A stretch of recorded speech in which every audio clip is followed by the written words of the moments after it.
everybody, for the Ticats home opener and a beautiful evening here. Tim Hortons Field for Hamilton against the Saskatchewan Roughriders. Two teams with several things in common, Dwayne. They get new head coaches, they get veteran quarterbacks, and they have cruising running backs. James Butler really went off against the Stampeders last week. Yeah, he certainly did. I thought that James Butler kind of set the tone for what Hamilton hopes will be their season.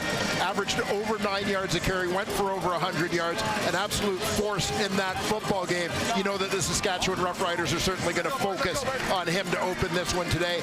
And obviously over on the other side, A.J. Ouellette, not as much success in week one in his Saskatchewan Roughrider debut, but this is a guy who averaged about 74 yards a game in his 3 contests against the Hamilton Ticats last year, a 1,000-yard season for Toronto.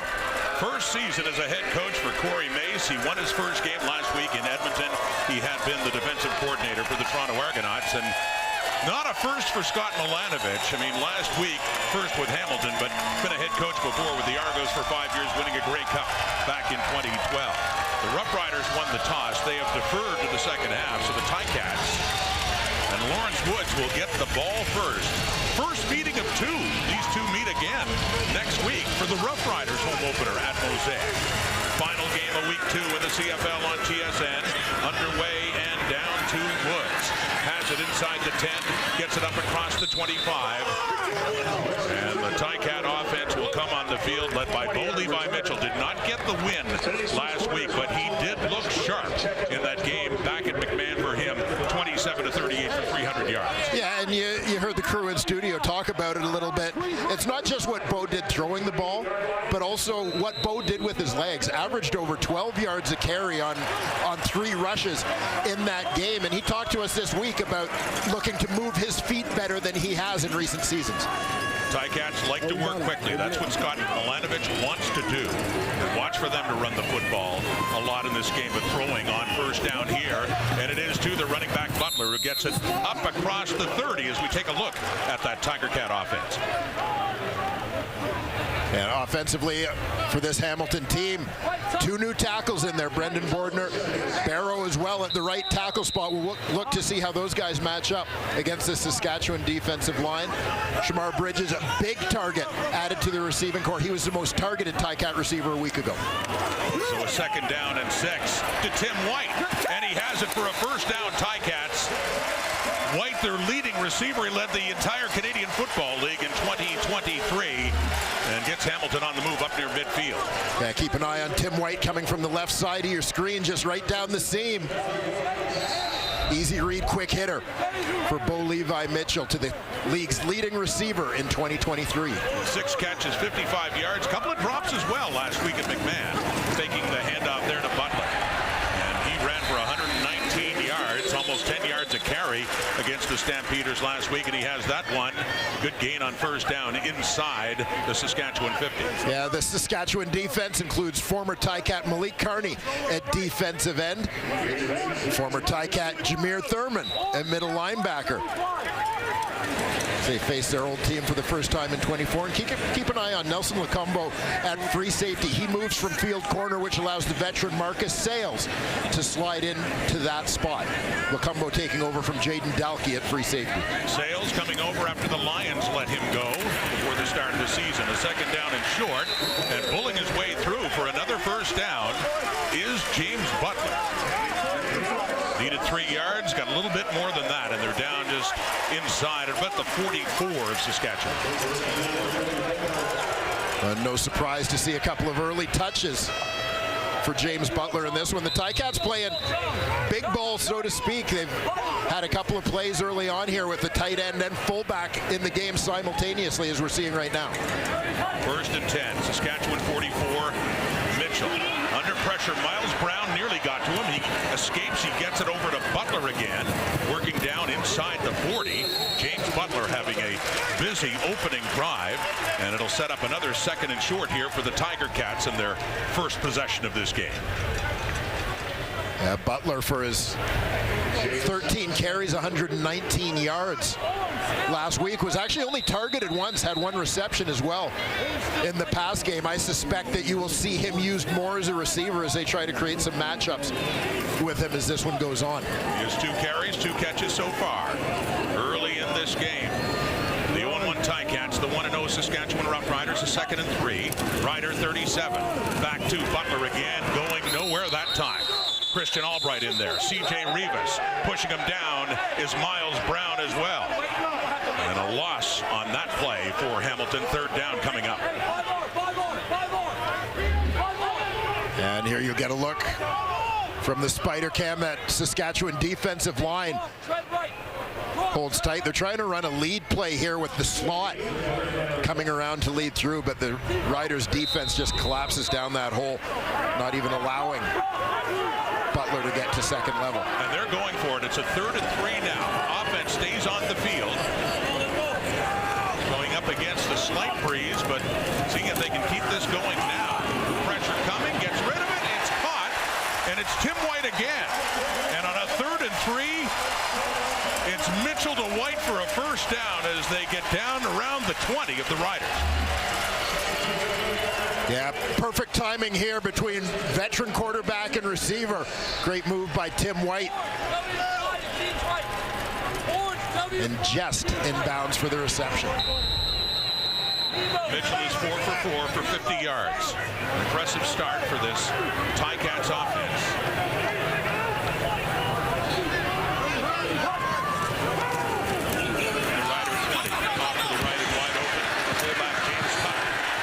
Contact, pulls his way across for another first down. James Tuck over from Montreal is a free agent. He's on the right side of your screen, just free release to the flat. No one goes with him, quick hitter. Fullback has his 3rd reception of the year. And takes on Marcus Sales with a head of steam. Down inside the 10. 1st and goal Ticats. Opening possession. Final game of week 2. We got movement at the line. Riders pointing.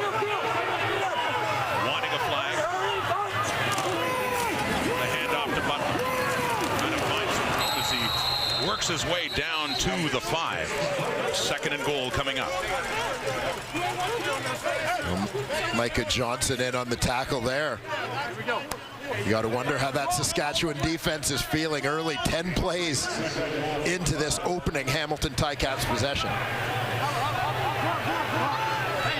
Being tested now. There's Johnson, who had some time with the Ticats as well.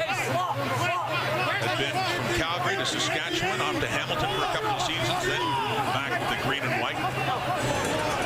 2nd and goal. Ryder 5. Mitchell. 4 receivers out to the left, 2 to the right. End zone, and he couldn't hang on. That was for White. Looked like a touchdown for the Ticats, but cannot hang on to it. 3rd and goal coming up, and the field goal unit will come on this time. Yeah, you'll see the quick hitter. White gets inside position. Mitchell puts it right on him. Didn't appear like there was any obstruction. Sometimes in that situation, you may see the defensive line or combination of the offensive and defensive lines taking away the receiver's eyes for a moment. He's late to pick up the ball. It looked like White saw it the whole way, just didn't squeeze it. He had a chance for a touchdown on a longer pass at McMahon Stadium last week and could not hang on to that one. Mark Leggio on now, 3 for 4 in the opener last week. Chip shot, 12 yards. Through it goes, and the first points of this ball game after the Ticats worked their way very methodically down the field. They do open it up with a field. Bain had 4 touchdowns last season. He had 3 in this game, 1 in the first half, and then when the Riders were down by 13 in the second half, he and Harris connected 2 more times, and that one helped put it away. Bain, a hat trick of touchdowns. Helping Saskatchewan start at 1-0. And they start at their 40 now after the Leggio field goal and a 3-0 Ticats lead. It's in the hands of Bain. Yards after the catch as he gets up closer to the 50. And a 2nd and short coming up here for Saskatchewan. Well, Trevor Harris, the veteran. The Saskatchewan Roughriders certainly missed this guy down the stretch last season, but he looks to be in fine form. 3 touchdown passes, as you mentioned. All to Sean Bain in the season opener, over 300 yards, completing, in typical Trevor Harris, 71% of his passes a week ago. 8-yard gain.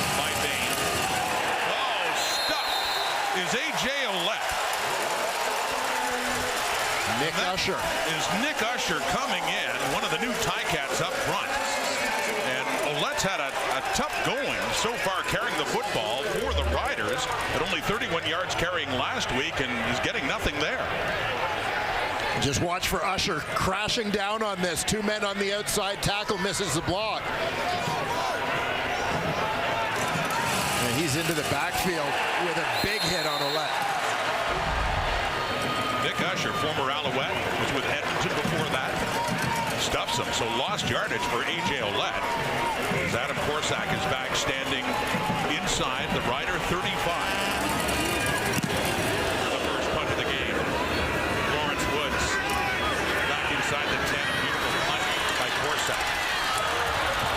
Roland Milligan in on that tackle on special teams as he gets it up across the 20. James Butler.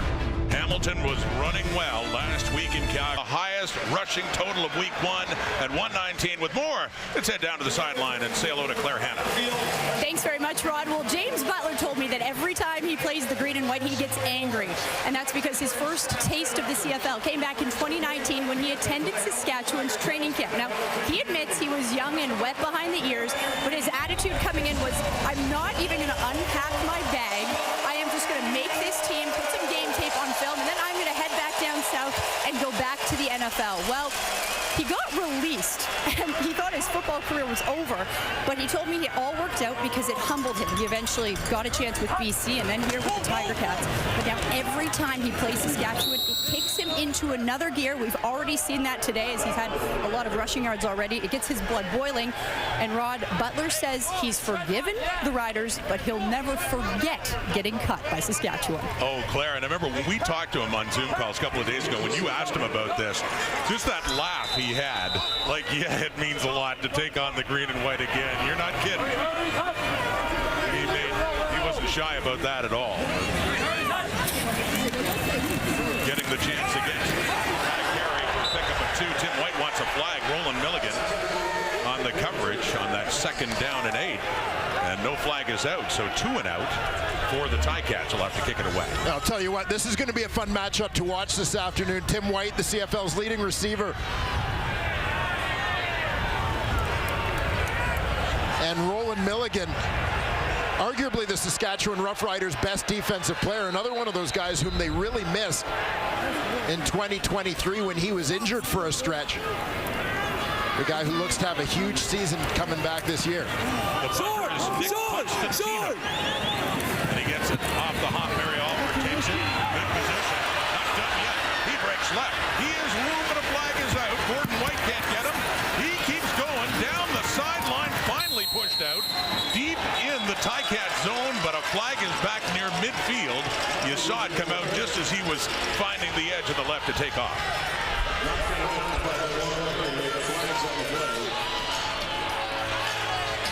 Holding Saskatchewan, number 26, 10-yard penalty, first down. Penalty called. Corey Mace discussing that too with Godfrey Onyeka. That negates the big punt return. Rider football. Well, there's Mike Morreale and members of the 1999 Grey Cup champion Hamilton Tiger Cats. The last time they won it, and several members.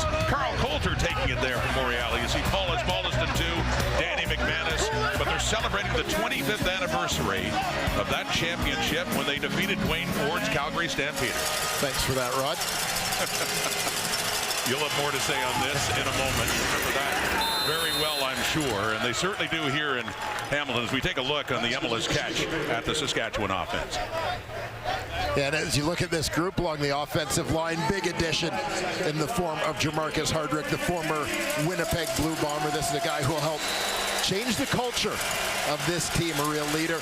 Sean Bain, of course, terrific season last year, the most targeted receiver, #1 in the league in receptions a year ago, and we've already talked about his big start to 2024. Second and 5 now, Saskatchewan 46. Trevor Harris, he finds Bain. First down, Riders just a few yards shy of midfield. And you'll see Sean Bain, quick slant in coming from the left side of your screen. The defense backs off. coming underneath. And this is one of the things you have to appreciate about Sean Bain as a receiver, is he is so versatile. So many ways he's able to get open. You can put the ball in his hands, whether he's taking the top off defenses, using his speed to work crossing routes underneath. First down, Ouellette again. Positive yardage this time around in his second carry as he gets it over midfield to the Hamilton 53. And looking at the Ticats defense, the only returning starter on that defensive line, Casey Sales at defensive tackle. Big year for him a year ago. Trevor Hoyt, the former Argonaut, comes in, Canadian linebacker, making the start. This is his third career start. That is the most of any of the Hamilton Tiger Cats linebackers. So that tells you how much turnover they have had. Of course, Jamal Peters, another former Argonaut, comes over. This is his first game of the season. He sat out last week, but they're looking to him to be their shutdown guy in the boundary corner. 2nd and 6 after the 4-yard gain by Ouellette. Another first down and more. Jareth Stearns. The great work after the catch as well. Comes in, he takes it down for a big first down for Saskatchewan. You see Stearns working out of the slot, Saskatchewan's most targeted receiver last week. The other two guys pushed deep, create a little bit of confusion. You saw two go with Samuel Emelis. That leaves Jareth Stearns open underneath. Easy completion for Harris, and as you said, nice work after the catch from the Riders receiver. It's a down inside the 25. Hamilton 24-yard line now in a 1st and 10. Riders threatening now. Play pick. The throw. It's caught at the 5. Kean Schaefer Baker. Touchdown. And just like that, the Riders have the lead. A beautiful execution on the play-action pass there from the Saskatchewan Roughriders. Watch the fake to Ouellette in that backfield. Gets the linebackers coming up, opens a little space in behind. Schaefer Baker working across the field. Nice move to make one miss en route to the end zone. 5-play drive covering 69 yards in just under 3 minutes. Trevor Harris has looked sharp. He's 5 for 5 for 73 yards. And the touchdown pass to Kean Schaefer Baker. Becoming a veteran on that Rider team in his 4th year at a 12. With the point after try coming up here from Brett Lofton. 32 out. Splits the uprights. And Saskatchewan been down a field goal, drive down the field, a couple of big plays to get them there, including this one for the touchdown. Schaefer Baker. Yes. Well, Dwayne, I would argue that Danny McManus is one of the men of the moment here today. 5-time Grey Cup champion. Of course, you're a member of that 19-9 team, and you were the MOP that season. Just being back with the guys, what are your favorite memories from that season? Well, it's kind of like we just picked it up, like we just met each other yesterday. I mean, just nothing has changed. But I think the biggest memory was watching those guys holding the cup up on stage. I stayed down in the crowd, and just to watch them do it, and just to see the joy on their face was outstanding. And that's the biggest part about football, is when you play for championships and to see the smiles and the laughter on those guys' faces.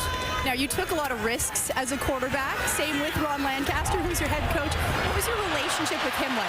Oh, it was great, because, I mean, Ronnie he only saw me as a threat to take him over as far as most interceptions in the CFL. So he let me stay out there and throw the ball. But as a quarterback, you got to have a short memory. You got to be able to throw the ball and just let it go. Once it leaves your fingers, there's nothing you can do about it. There's not a string on it. So you got to take some chances. Some chances came out good. Some chances did not come out good. Okay, now you're here. I know you're with the Bombers, as an assistant GM, but just being back at Tim Hortons Field with this jersey on, how does it feel? It's awesome. I mean, the fans are good. The city's great. I mean, it's one of those things, you come back and meet some new people, but you also rekindle some spirits with the players that you played with. And, of course, you got the black and gold running through you, but right now it's the blue and gold running through me right now as well. Danny, thank you. Thank you. Oh, great to hear from Danny Mac again. Claire, that pass incomplete. But I remember when he came over with Darren Flutie from Edmonton with Ron Lancaster, and instant success for the Ticats, Dwayne. Back-to-back Grey Cups against your Stampeders. Calgary winning in '98, but then that one in '99. Yeah, And you can absolutely see it coming. You mentioned those three guys coming from Edmonton. That really is the thing that I think kind of turned the team around, right? And the team rallied around those guys. Danny always set the tone. Three-man rush, and Mitchell escapes the pocket. And a flag is out back in the Ticats backfield. That was completed to Keandre Smith. Another receiver from Guelph, like Schaefer Baker, but see what happens with this flag. Holding. Hamilton, number 60. 10-yard penalty. Repeat second down. As called by the referee, Richie Miller, negating that gain by Smith.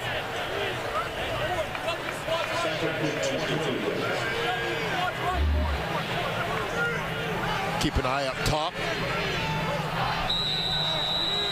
The matchup, three-man rush. But as the quarterback looks to leave the pocket, Carney sees him going tackle. Quentin Barrow couldn't.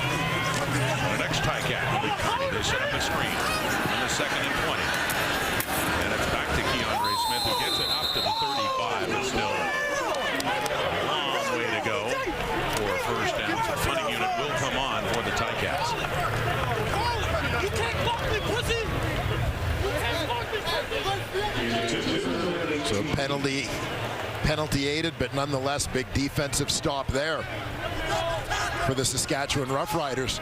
An opportunity to get pretty decent field position to start their next drive. Well, last time Mario Alford was out and had a great return negated by a penalty. But we could say this about so many different teams. Saskatchewan, of course, is a very dangerous kick returner. 3 return touchdowns last year.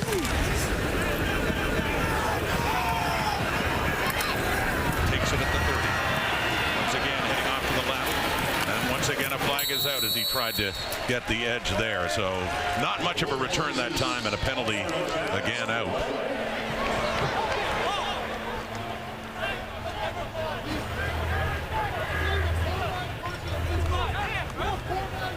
Holding. Saskatchewan, number 24. 10-yard penalty. First down.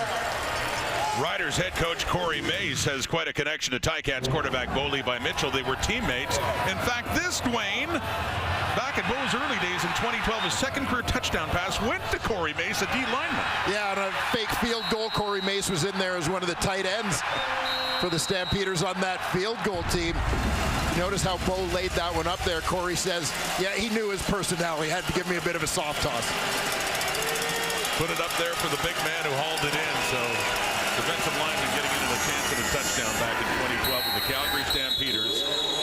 And they were together winning a championship in 2014 as well. And Mitchell was the MVP of that Grey Cup game when they defeated the Hamilton Tiger Cats. They were together celebrating that title.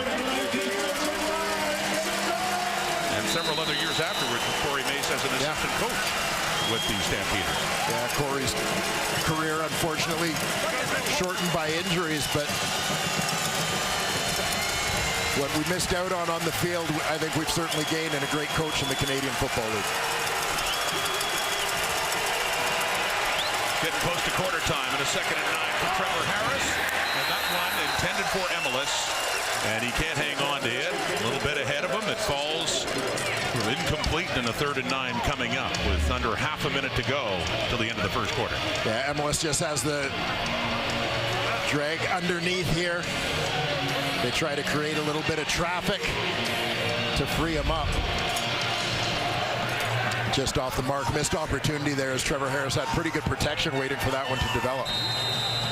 When the Ticats had Tyreek McAllister last year, they didn't need Lawrence Woods for the return game as much. McAllister is gone, and Woods, who was a great returner 2 years ago, in fact, tied with Janarian Grant for punt return average at 13. Back there for this one from Adam Korsak at the 30, the 40, the 45, and then he is hit hard coming in for the Riders in their coverage unit.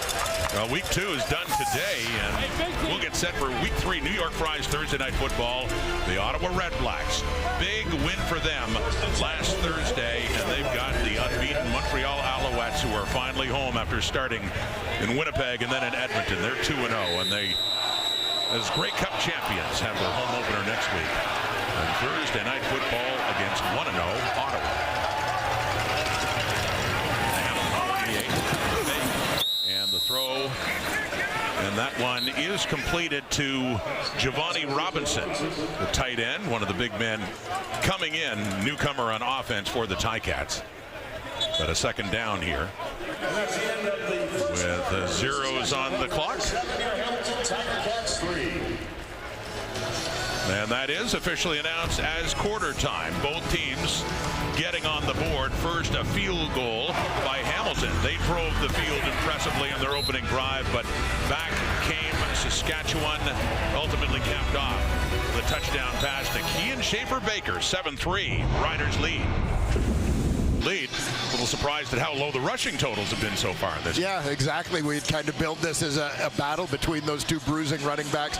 Big part of each team's identity as we anticipate it this season. A little bit of a slow start, but lots of football left to be played. It is. Bo Levi Mitchell nearly had a touchdown pass to Tim White, and we saw it last week in Calgary. Not just White, but some drops costing the Ticats. Yeah, missed opportunities, and you said it. You saw it in Calgary last week. You're only going to have so many chances.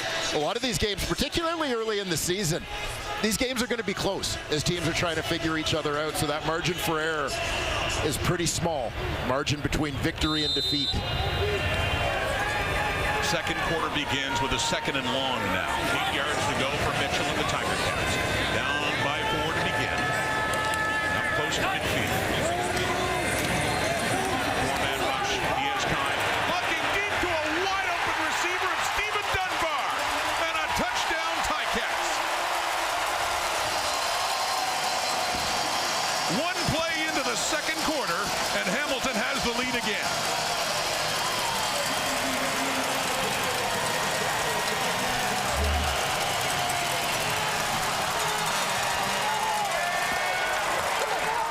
Stephen Dunbar lines up as number 2 to the field, bottom of your screen. And he's just taken off straight down the field, a complete bust in terms of the coverage here. Nobody goes with him.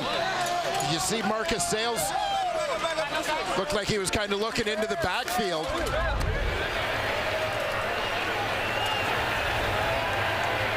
We'll certainly take another look. Touchdown, Dwayne. Leggio on the point after. So 2 plays, 62 yards, and he has 1 play into the quarter. And Dunbar gets the touchdown.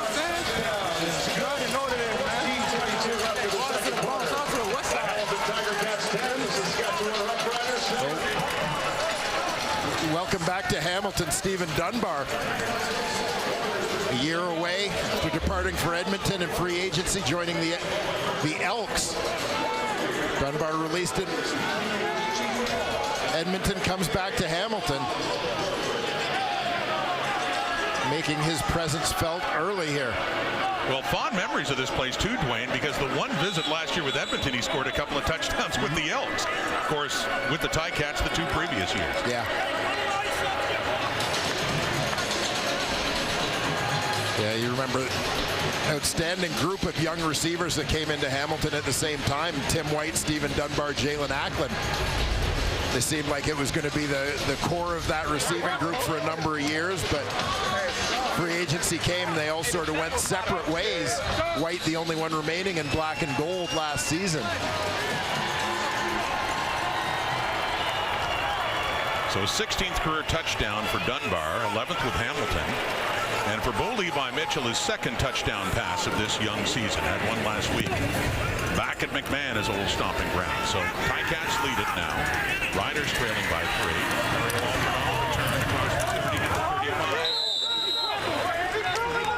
Around the 37. They strike quickly as Mitchell, Taylor Powell, talking that one over. Another look at that touchdown pass. Yeah, and I mean, you've got 2 defenders over there, 2 receivers, but keep an eye on the halfback here, the inside defender. Just miscommunication between those 2. Both guys are sitting on the receiver in the flat. Neither one of them goes with the deep receiver, Dunbar. He's wide open. Mitchell has the protection and time to spot him. A big major there for Hamilton. A.J. Ouellette in the backfield.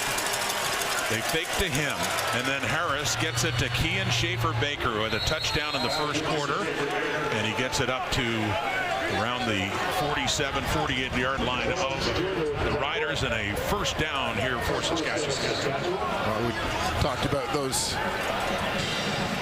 University of Guelph receivers. Schaefer-Baker, the 30th pick in 2020. DeAndre Smith, 2 years ago, the 37th overall pick. Clark Barnes, 20th pick by Calgary. All of these guys, rising stars in the CFL. And that one, a little in behind Samuel Emelis. So it's incomplete, second and 10 coming up.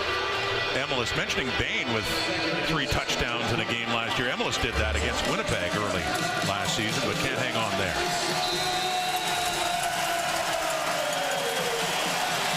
Yeah, you see him trying to get his body turned. His momentum was going the other way. Just trying to get turned around to pick that one up.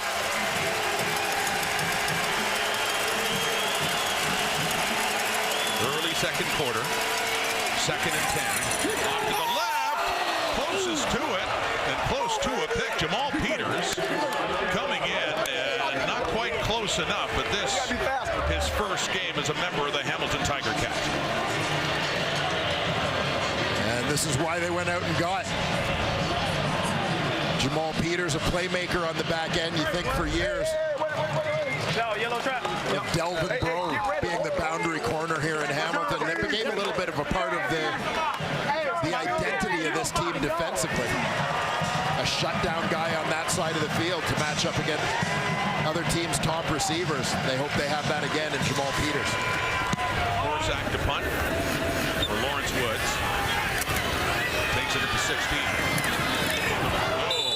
Special teams tackle coming in. Roland Milligan. Head and shoulder in, takes him down. Hamilton, don't miss the return of the global phenomenon critics call thrilling and endlessly captivating. HBO's House of the Dragon. The new season streams tonight, only on Crave. Back here, Father's Day, Tim Hortons Field in Hamilton. The Ticats home opener coming in at 0-1. For the comeback fell short in Calgary last week, and they have the lead now. A touchdown pass at 60 yards from Levi Mitchell to Stephen Dunbar. The last time they had the ball. First and 10 to the 28. That's complete. That's Dunbar as he gets about 7 more yards to his total there, and a second down coming up. Dunbar working on the outside. Not sure if his adjustment here, he's up top on your screen. Just going to see him quick curl back to the ball as blitz was coming from the weak side halfback. So that may have been an adjustment to shorten up the routes there for the Cats. Receiver, Jamal Bridges, off to the left. On the other side, they hand off to Butler on that second down. They needed 3 yards, and they're not going to get it. It's a third down coming up as Riders up front do a good job. Number 9.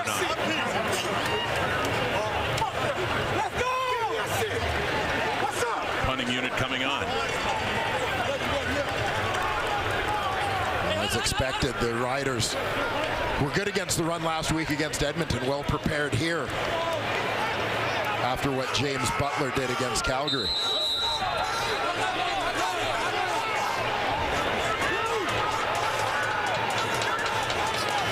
Another Australian punter, Nick Constantino of Melbourne. Get this one away. First year in the CFL, Mario Alford. Outside the 20, the 30, and he gets it up and nearer the 35. Mentioned Sean Bain. Claire's going to have more on him. The great start that he had. Touchdowns, 125 yards total. Let's go back to Claire. Thanks very much, Rod. And you mentioned earlier in the broadcast the fact that Sean Bain Jr. had 4 touchdowns in all of last year. So it's really impressive that he had 3 touchdowns in last week's game alone. But it was actually something he did all the time in college. See, when he played for the Northwest Missouri Bearcats, he'd often get 2 or 3 touchdowns a game, but all in the first half. And it's because the team was so good. In fact, in his first 2 years, they went 30-0, even winning once 69-0, that usually after the first half, all the starters would rest on the bench. Now, it could have broken some school records, he thinks, if he was able able to play a full 4 quarters, but despite his success with the Bearcats, he never made any crazy plays to win them a football game. So he says that last week's 3-touchdown performance to help the Riders win is without a doubt the best football game of his career to date. Guys? I should think so. I mean, that was, and they needed those points too. They were down a lot against Edmonton. Yeah, some clutch catches certainly from Sean Bain, a guy who enjoyed a breakout season last year after a couple of years of scratching and clawing trying to get on the roster with the Calgary Stampeders. He moves on in free agency, makes the most of the opportunity. Been more of a returner with the Stampeders. Second down, nearly intercepted. Coming in with a chance there is Destin Talbot, the coverage linebacker, and nearly a pick for the Ticats, but as it stands, a third down, and the Riders are going to have to punt it away. Yeah, and you're going to see Trevor Harris kind of throws this one into the teeth of the defense. Cover linebacker moves back, so they're essentially playing with 2 safeties. He moves back there alongside Stavros Katsantonis. Tight window there between Kyle Wilson and Destin Talbot. That deflection by Wilson and the near pick by Talbot. Trevor Harris started 5 for 5, 1 for 6 since then. The punt by Corsack for Lawrence Wood, standing at his 30. Near 44 for him. 10:09 on the clock here until halftime as Boley by Mitchell comes on again. 9 for 12 for 134 yards and a touchdown.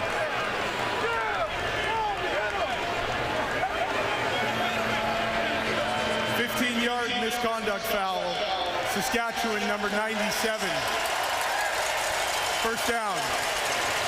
A misconduct foul on Christian Albright on that play. So already they had decent field position, but this penalty moves them into Rider territory at the Saskatchewan 51 to start. And the Ticats quickly getting up over the ball.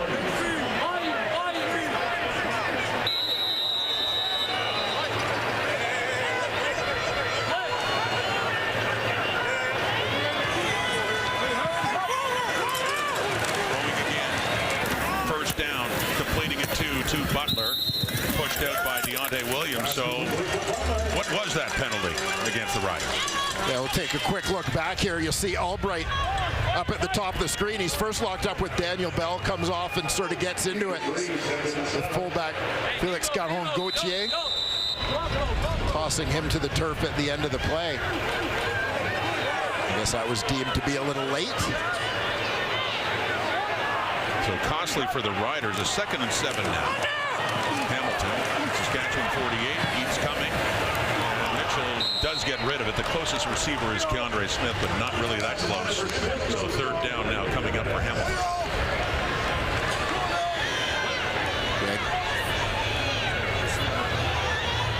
Well, Keandre Smith was the closest Ticat, as you said. I think that was more of a throwaway by the veteran QB. He'll go over and talk it over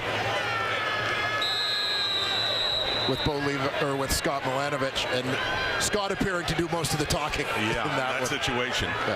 You got an experienced head coach who'd been away from the CFL for a while, came back as an offensive assistant last year, was back as a head coach, and with a quarterback, of course, who's very, very experienced. That is touched by the Ticats. Deliberately, too, without any minds of no yards. Flags come out, but right down inside the 5.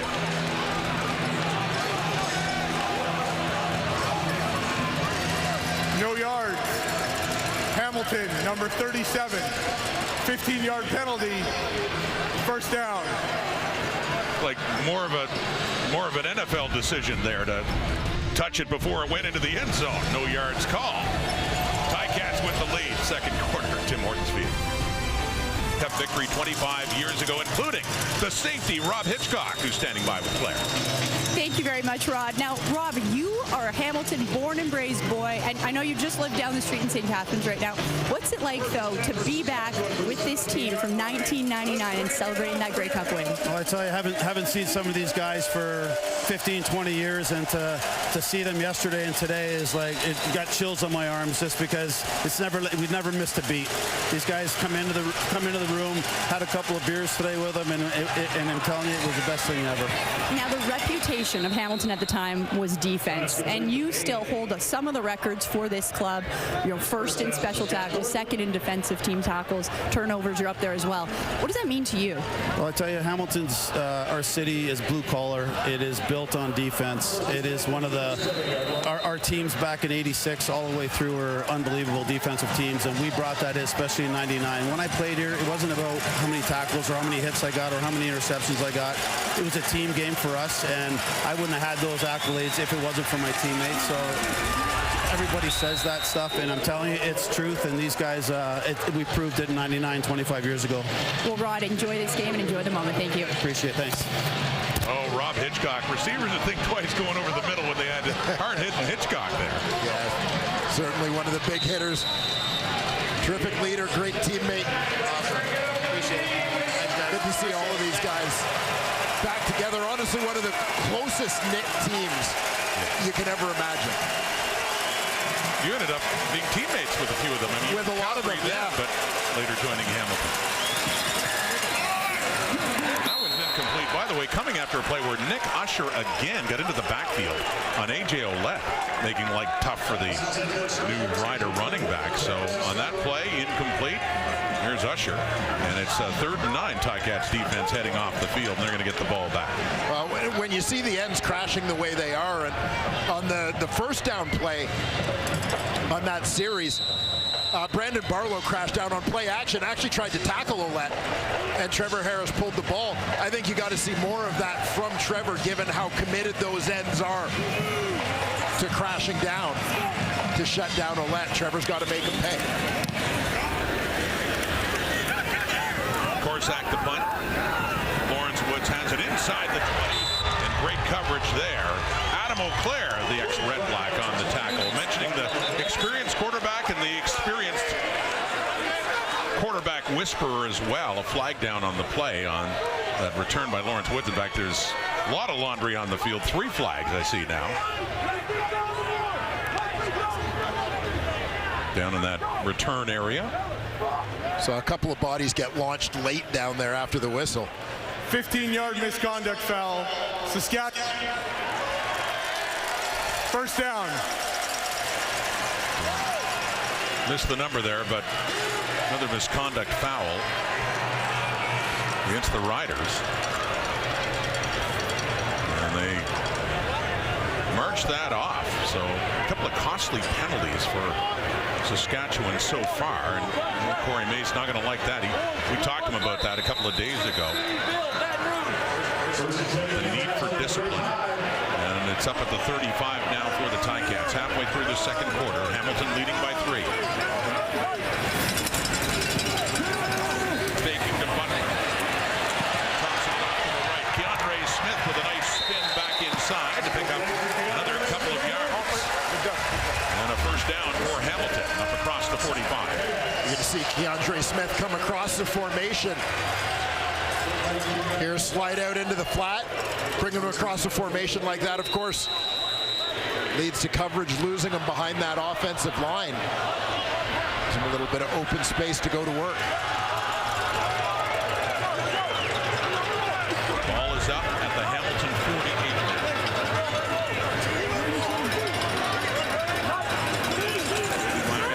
Swinging it up to Butler. Has some space, has some room, some speed too, as Roland Milligan finally hauls it down inside the Rider 40. A big first down for the hometown Ticats. Essentially a bubble screen here from the Ticats. You're going to see them swing Butler out, but keep an eye on the work of the receivers. Keandre Smith, Tyler Ternowski. Ternowski chips the edge. Smith gets out in front, and the two of them collectively create that lane for Butler to turn it upfield. Terrific job. Milt Stiegel, are you paying attention? Receivers can block.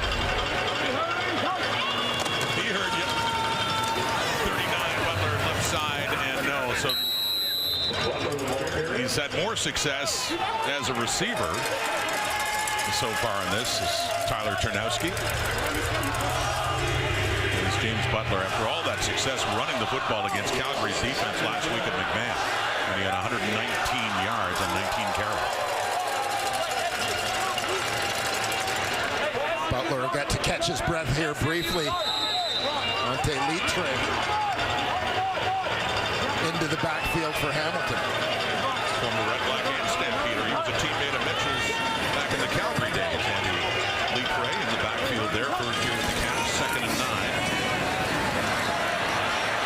Mitchell, deep left, end zone, touchdown! What a strike to Keandre Smith, and the second touchdown of this game for Bo Levi Mitchell.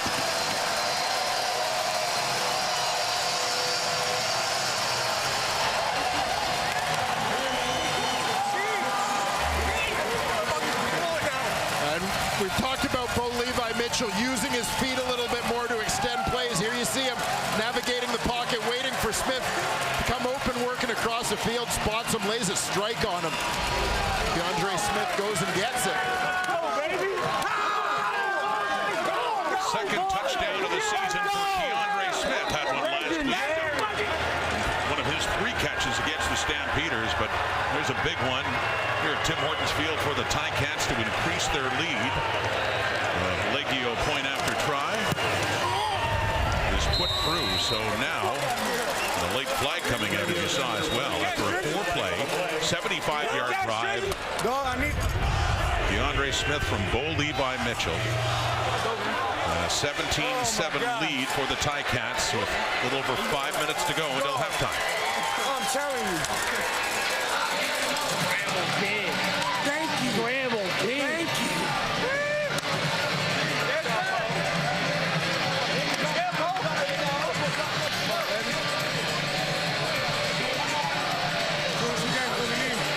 Gotta keep it consistent. Gotta keep it rolling. Hey, can I get one, please? Thank you. Thank you kindly. The drive that took 2 minutes and 11 seconds. Pyramiding Saskatchewan number 1. That penalty's applied on the kickoff.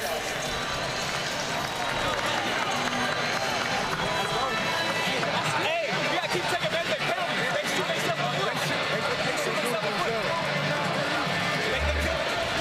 Just taking a look back here. DeAndre Smith lines up as the number 3 receiver into that boundary. The 2 guys I want you to watch are the 2 deep inside defenders highlighted on the back end. Now to the top of the screen, I think the defender thinks he's got a little bit of help, but on the other side, I believe that's Lacumbo, who plays shallow, sneaks up to the line of scrimmage. That gives Smith the opportunity, with no other deep help to the defensive left side of the field, to work across the field. The defender coming from the other side has a tough angle getting to him. Smith and Mitchell take advantage. Tyler, and the Riders penalized for pyramiding, even though the point after does count for Hamilton, it still goes against Saskatchewan on the kickoff.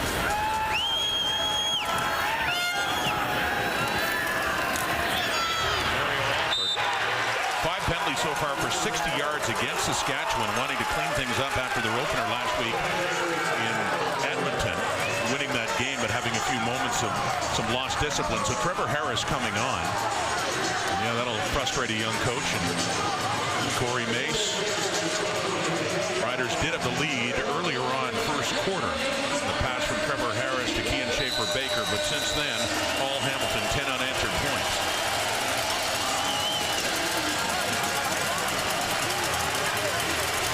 No doubt that discipline, the unnecessary penalties, will be a big discussion topic for Corey Mace at halftime. Under 5 minutes to go until the half. Play clock. Right down to 1. Harris under pressure, gets away. Off to his left, he completes it to the left. He takes a pop and is out of bounds. Around the 25 and right at the Ticat sideline. So Ouellette, an old rival from the Argo days, is getting an earful there as he heads back to the huddle. Ironically, a big chunk of that Hamilton Hamilton defense are his former teammates from last year. Dwayne Hendricks, Brandon Barlow, Trevor Hoyt, Jamal Peters. A.J. Ouellette hasn't been on this field since Labor Day, rivalry with the Argos and Ticats last September, which Toronto didn't win, and he had a big day that day.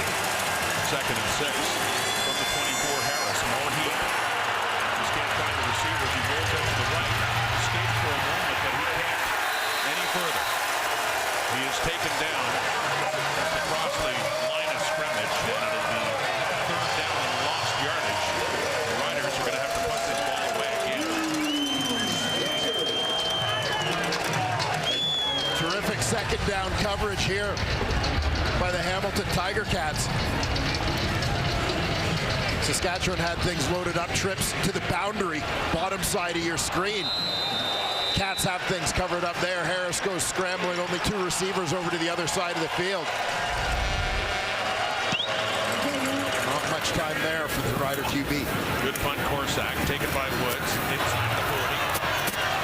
Woods up across the 50, close to midfield for the Ticats, so good place to start for Hamilton again, and flags out again on that return. And another late flag after the whistle. And the Riders have had too many of those. Waiting for the call on this one. 10-yard misconduct foul. Hamilton, number 37. 1st down. Well, this time against the Ticats. On the returner, Lawrence Woods penalized 10 yards.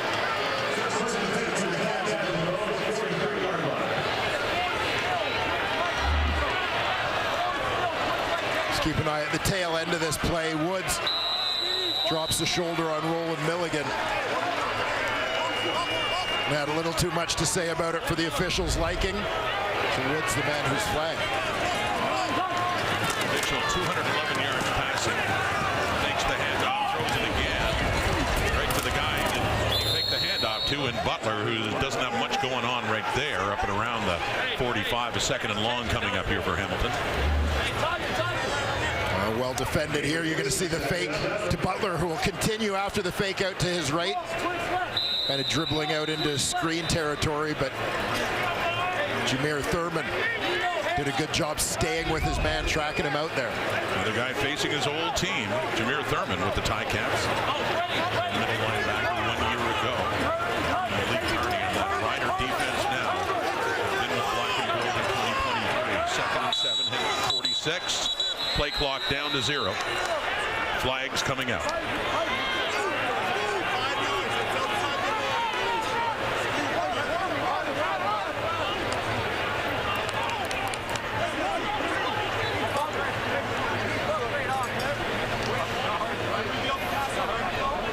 Time count. Hamilton, number 19. 5-yard penalty. 2nd down. Hamilton's a team that we'll see in the tempo offense a lot of the time. Trying to call a lot of their plays or audible a fair bit at the line of scrimmage sometimes. Trying to get into the right play can be costly. So that time count penalty, they also officially called the 3-minute warning with 2:42 in the clock here at Tim Hortons Field. Hamilton with the ball and the lead. We'll be back. To Dwayne Ford, 40 minutes. Tired of people telling me I can't block. Oh my God. Oh my goodness. Get back in frame. No one can see. Oh, Enoch took him to the parking People telling me I can't block.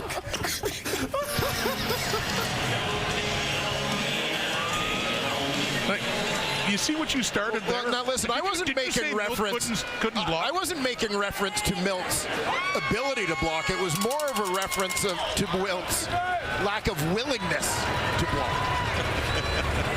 Explaining to him that the rules allow receivers to block. 39 on the clock. And the first catch in this game for one of the Ticats' new receivers, Shamar Bridges, who led Hamilton in receptions last week in Calgary at 7 for 85, and catch number 1 in this game. And with the addition of Shamar Bridges, the return of Stephen Dunbar, 6'4" and 6'3", respectively. along with some of the other additions to the Ticats receiving core in the offseason, particularly Canadians, Brendan O'Leary-Orange, Luther Hakunavanu, both signed as free agents. Yeah, do you think they wanted to get a little bit bigger in that group? That certainly showed in those decisions. By the way, another thought on Kate Milton in particular. Just kudos for a busy weekend, heading out for what a show out in BC Place yesterday, and then hopping on a plane, getting back for this. And as far as Enoch goes, I love Milt Stegall. He's a Hall of Famer, but if we're talking about blocking, we're talking about one-on-ones or anything like that, sorry, Milt, I got to go with Enoch, man. Taylor Powell in the short yardage situation. It's a third down and less than a yard here. Close to midfield, 2:25 in the clock. Powell got a lot of starts at quarterback. Injury-riddled staff last year with both Mitchell and then later Matthew Schultz getting hurt, so the rookie was really thrown in the fire. And he certainly had his moments too. Got a lot of experience. And now as a backup to Bo Levi Mitchell. And Powell actually got in for one play, completed a pass of 12 yards last week against Calgary. But now you got Antti Litre. We saw this in Calgary too. He takes the short yardage. Powell would come in, and Litre, former Red, Black, and Stampeder. We saw him do that against his old team in week 1, but Litre getting his chance to be a short yardage QB. Well, and I appreciate this in the realm of much discussion about whether starting quarterbacks, backup quarterbacks, who should be the short yardage guy, having your quarterbacks not take hits. Yeah, let the fullback take hits. He's not going to complain about it, right? He's built for that. Litre, a jack of all trades in high school. This guy literally played every position at Notre Dame Regional in BC. You just wish you could have run some short yardage, don't you? There's a deep look, and no, a bit too far. As his receiver, Turnowski, gets turned around a little bit. Let's see how a big bruising fullback can run with a football. Talk about that 1999 Grey Cup. This was late in the game. Give it to 34. And you pushed your way in, and that's Hall of Famer Joe Montford, too. No shrinking violet. Well, I had a little help from my offensive tackle, Ronnie Meyer, there, but needless to say, I might have scored the last touchdown, but the Tiger Cats got the last laugh, winning the Grey Cup in that one. Bittersweet, I guess. Yeah, you'd scored a Grey Cup touchdown, as you pointed out, the last Grey Cup touchdown scored in the 1900s. Yes, sir. That's complete. That's Bridges again. Catch number 2. Bigger one this time inside the Rider 35. So 1:49 on the clock. And the Ticats with a 10-point lead, threatening again.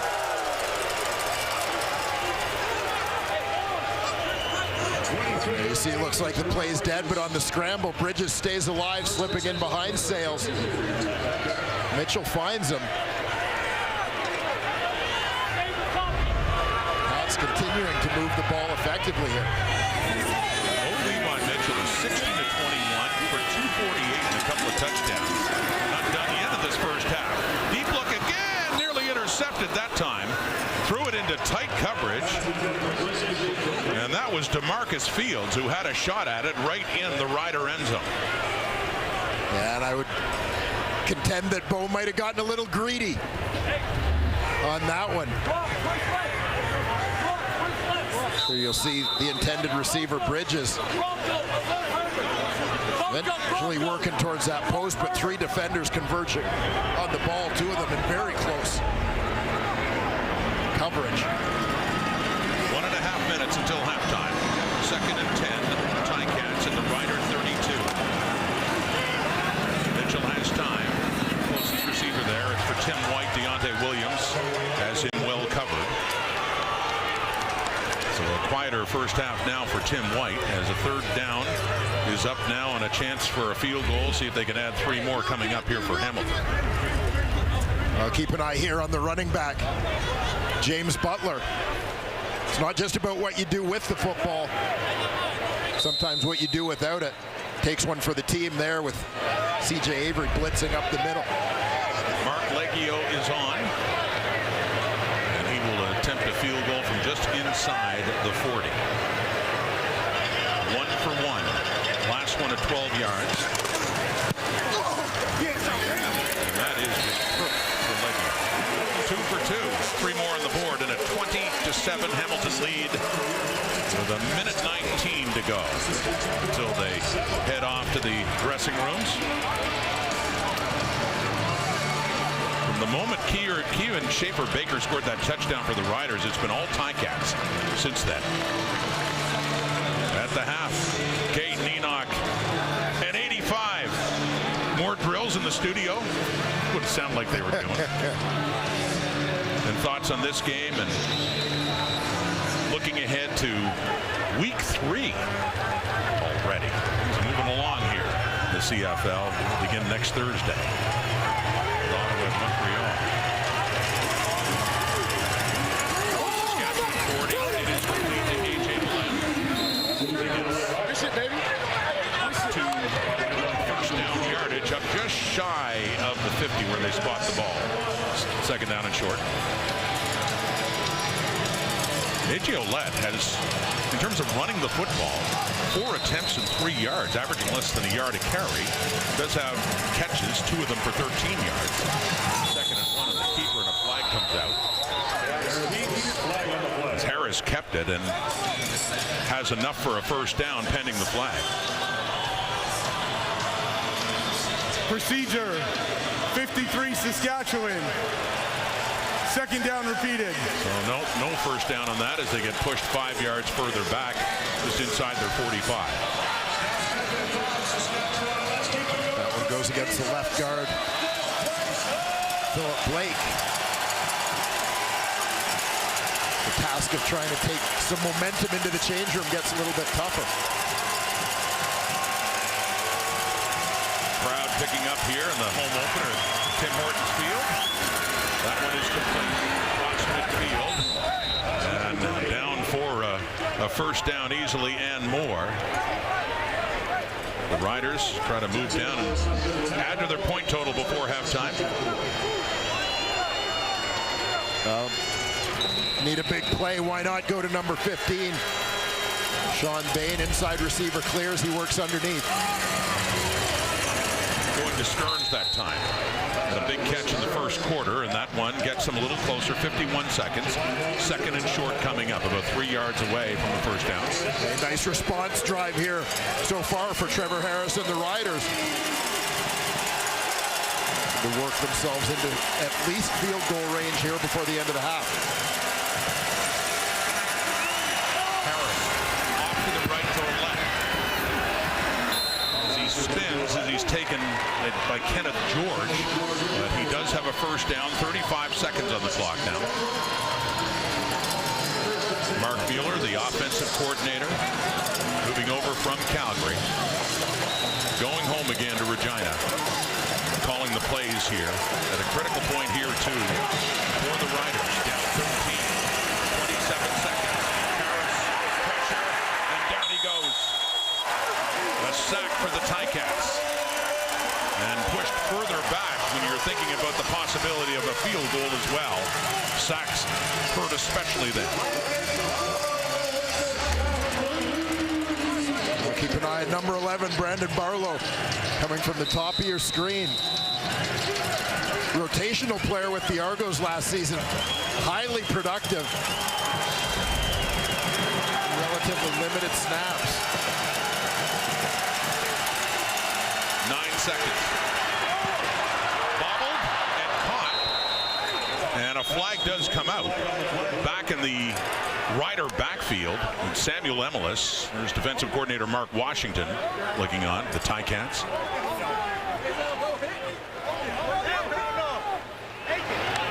Just time for one more play.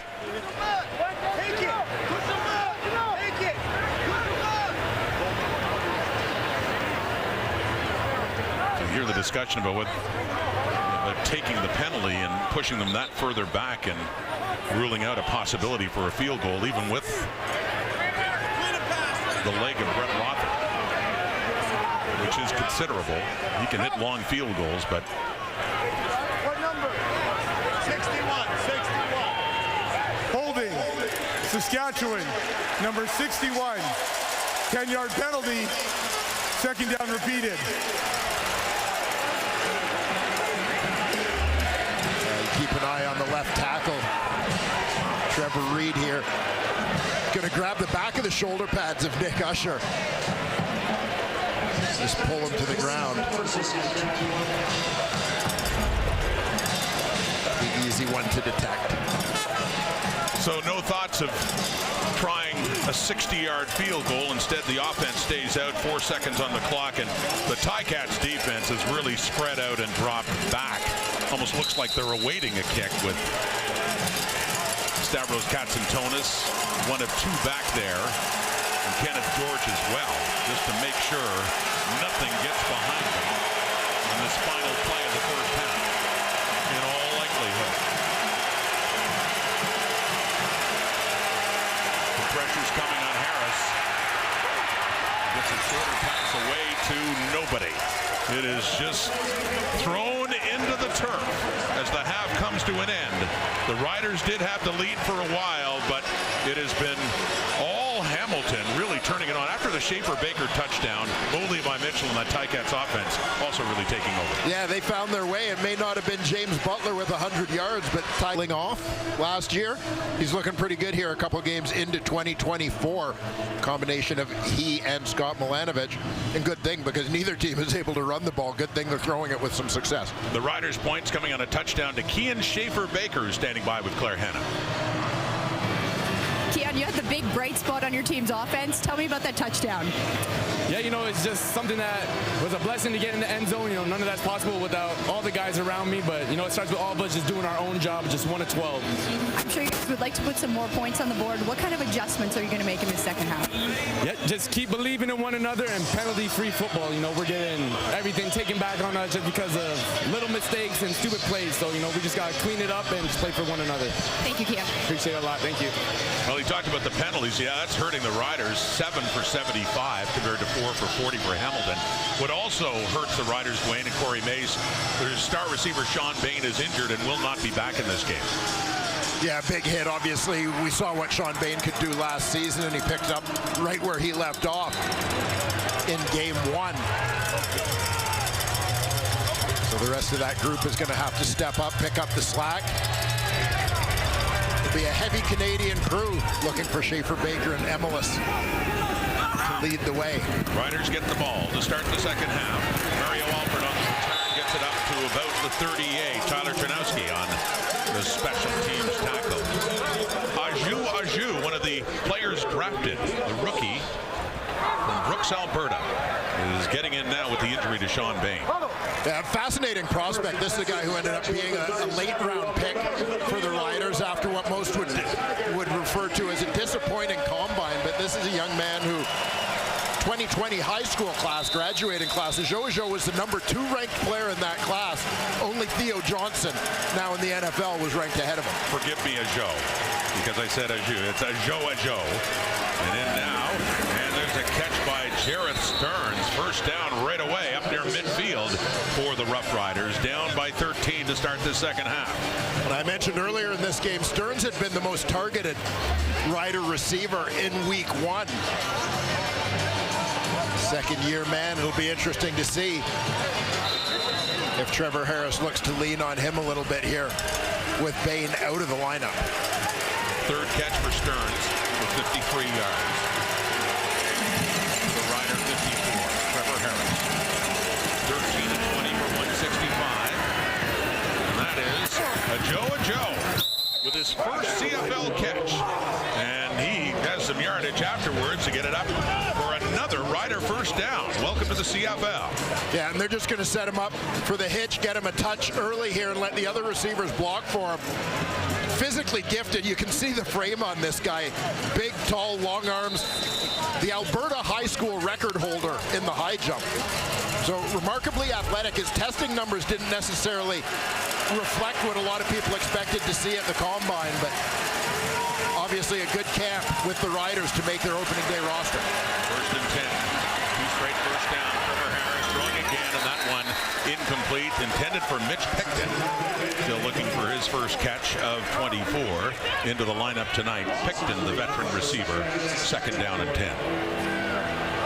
As the Riders are playing 4 Canadians. Return of the Canadian Air Force to the Saskatchewan Roughriders, but playing 4 Canadians in that 5-man receiving group. right now. They had started the game, as mentioned, with 3. Here you see their OC, Mark Mueller.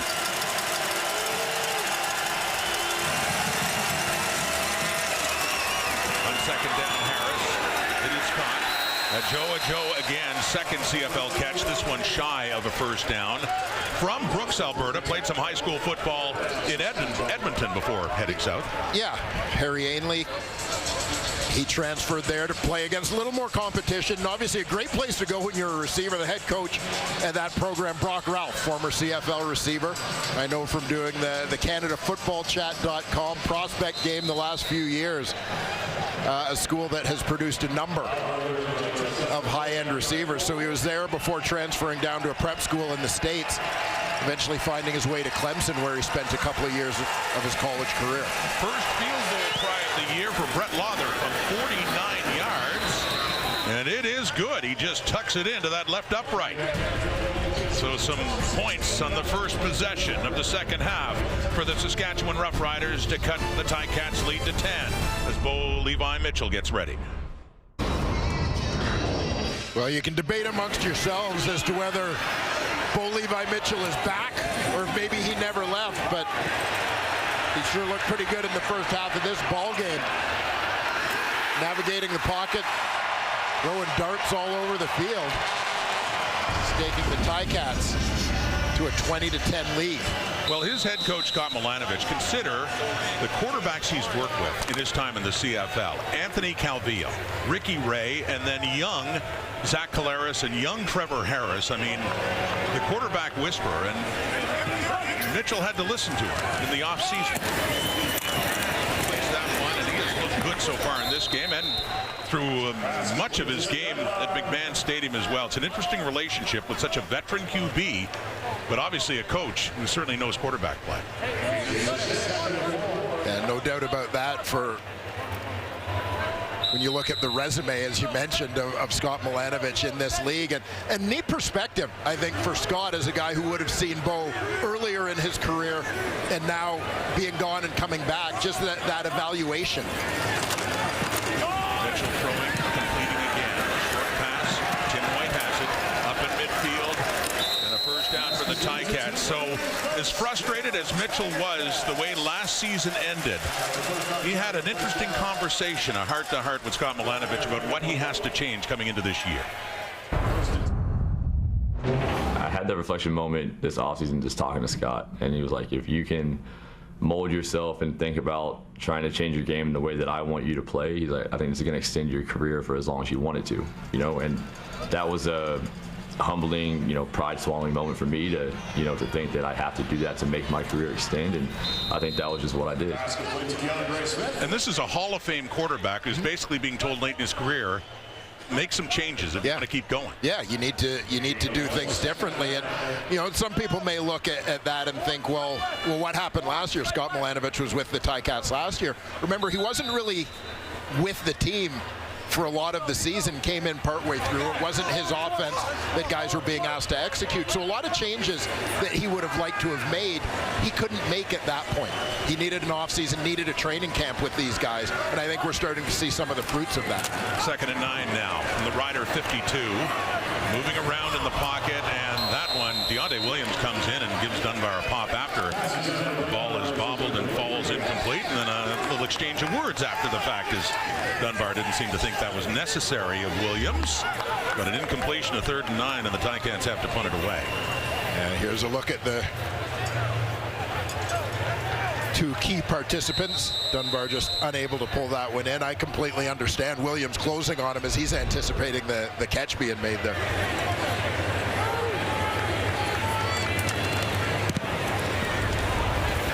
The punt by Constantinu. Out of bounds, flag comes out. If it goes out in the air, it's got to be inside the 15. It was not, so penalty against the Ticats in that exchange of football. A lovely night in Hamilton. Ticats D lineman Dwayne Hendricks is out, injured and out of the game. So number 92, you see in the middle there, David Menard from the BC Lion is in on that defensive punt for the Ticats. First and 10. Trevor Harris handing off A.J. Ouellette. And just like last week against the Elks, Ouellette has had a tough time getting that running game going. Particularly on first down. 12 Ticat sets of eyes are focused on that guy.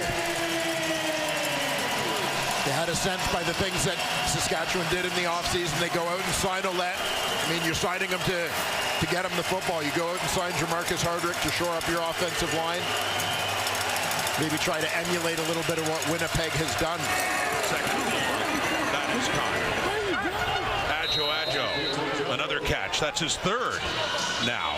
He was just inserted with the injury to Sean Bain and making the most of his chance right now in his first CFL game and a first down for the Riders. Well, this is it. You get inserted into Sean Bain's spot. There's going to be a little bit of opportunity. Adjo making the most of it early on in his Canadian Football League career. When you look at the success that the Riders have had, the job that they've done drafting receivers, you know, it's interesting over recent years. You had one year where they make high picks of Justin McInnes and Braden Linnaeus, and then you think they're kind of set, right? They use their first two picks on those guys, but then they come back a year later. Kian Schaefer-Baker slides down the draft board a little bit, and they can't pass him up. He ends up emerging as a starter in his rookie year. A couple years go by, Sam Emelis, where a lot of people are calling for Tyson Philpott to be taken. Saskatchewan takes Emelis, who has emerged. Philpott's great, but obviously Emelis has emerged as a very good receiver. Now Adjo, a late-round pick, looking pretty good as well. And that's Philip Blake, the left guard, pounding the turf in frustration as he is injured, and they are calling for the cart for Philip Blake. We'll be back in Hamilton after this. Take a look back at the injury to Philip Blake, the left guard, just in pass protection as he looks to redirect. He appears to get his right leg caught in a little bit of traffic here as he plants, and may have even kind of had it collide with his right leg with the left leg of his center, Peter Godwin. Right side and cuts it up. Ryan Sevier, the veteran, you see him 54, coming in to replace Philip Blake, but a late flag coming out again after that carry by Ouellette.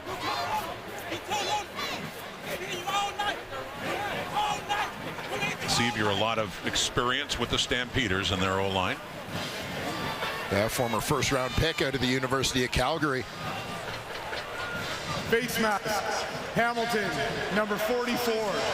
15-yard penalty, automatic first down. Now the Ticats taking more penalties. That's Casey Sales called for the face mask, so automatic first down for the Roughriders.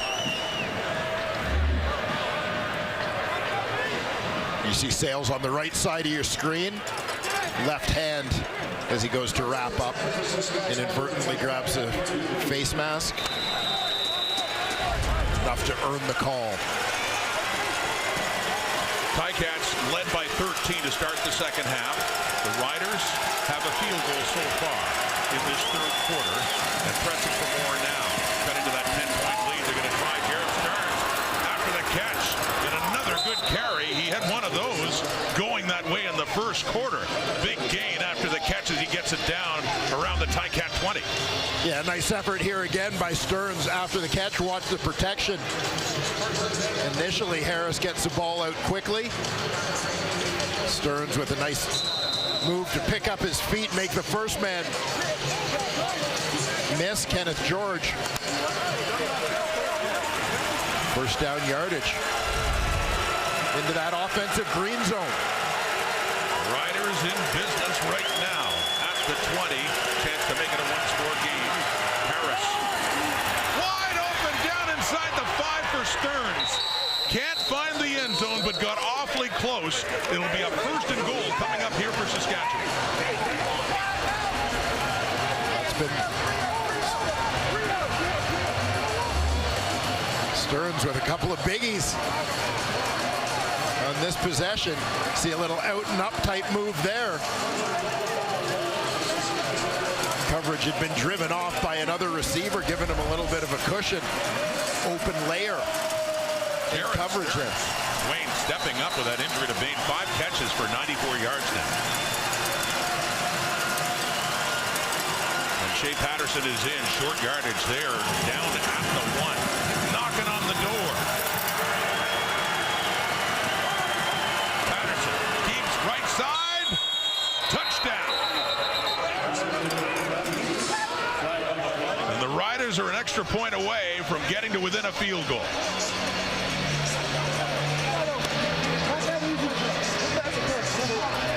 Offside. Hamilton, number 0.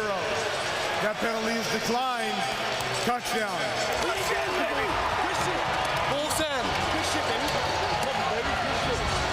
And a great job here by the Saskatchewan Roughriders, dealing with a little bit of adversity on offense. Having trouble running the football. You see Wilborn, the man called offside on the play. In that 1-yard neutral zone. But you lose your top receiver, you lose your most experienced offensive lineman. They just keep the drive going. Other people step up, fill in. Great to have a guy like Ryan Sevier, a very experienced starter, as your 6th man on the offensive line. On the touchdown by Shea Patterson. And Brett Lawler with a point after. So they started the half down 13. They have now cut that Hamilton lead to 3. Jeremy O'Day, the general manager, with a little pat in the shoulder now for Patterson. And now we get more extra stuff going on right now. A little skirmish. Hey, good job on the outside zone. Talked earlier how the Riders especially trying to clean all this up, but Miles Brown in discussion with some of the Ticats there as they do manage to separate them. Some frustration in a close game. Corey Mace has a little conversation with Miles Brown, who's trying to explain what happened. And I think a lot of Corey Mace's players appreciate, former defensive lineman, defensive tackle Corey Mace, been there, been in the trenches with guys clutching, grabbing, saying all sorts of stuff. There's veteran Micah Johnson, too. Yeah, exactly. Another guy who's been there, done that. Know when to walk away. We have offsetting misconduct fouls. Saskatchewan, number 90. Hamilton, number 0. Miles Brown getting into it with new linebacker Ray Wilborn for the Ticats.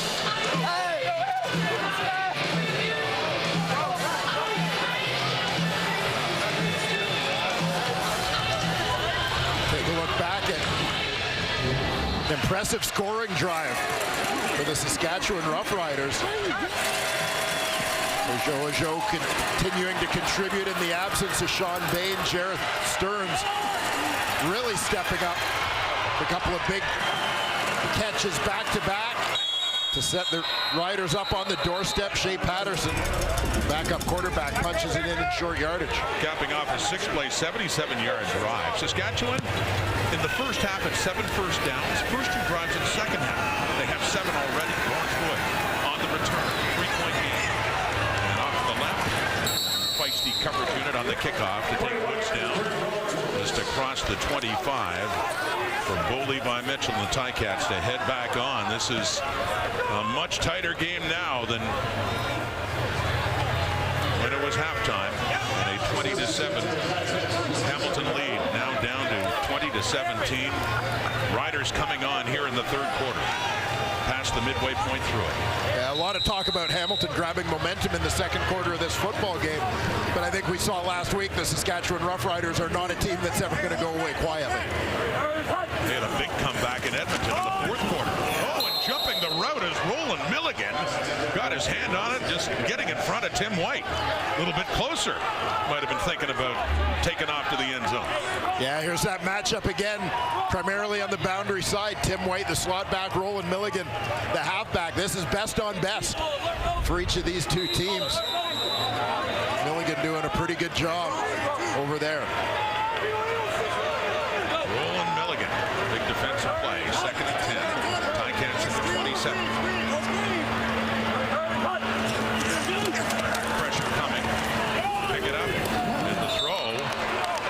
closest receiver is Keonre Smith, but Nelson Lacombo is even closer still as that hits the field.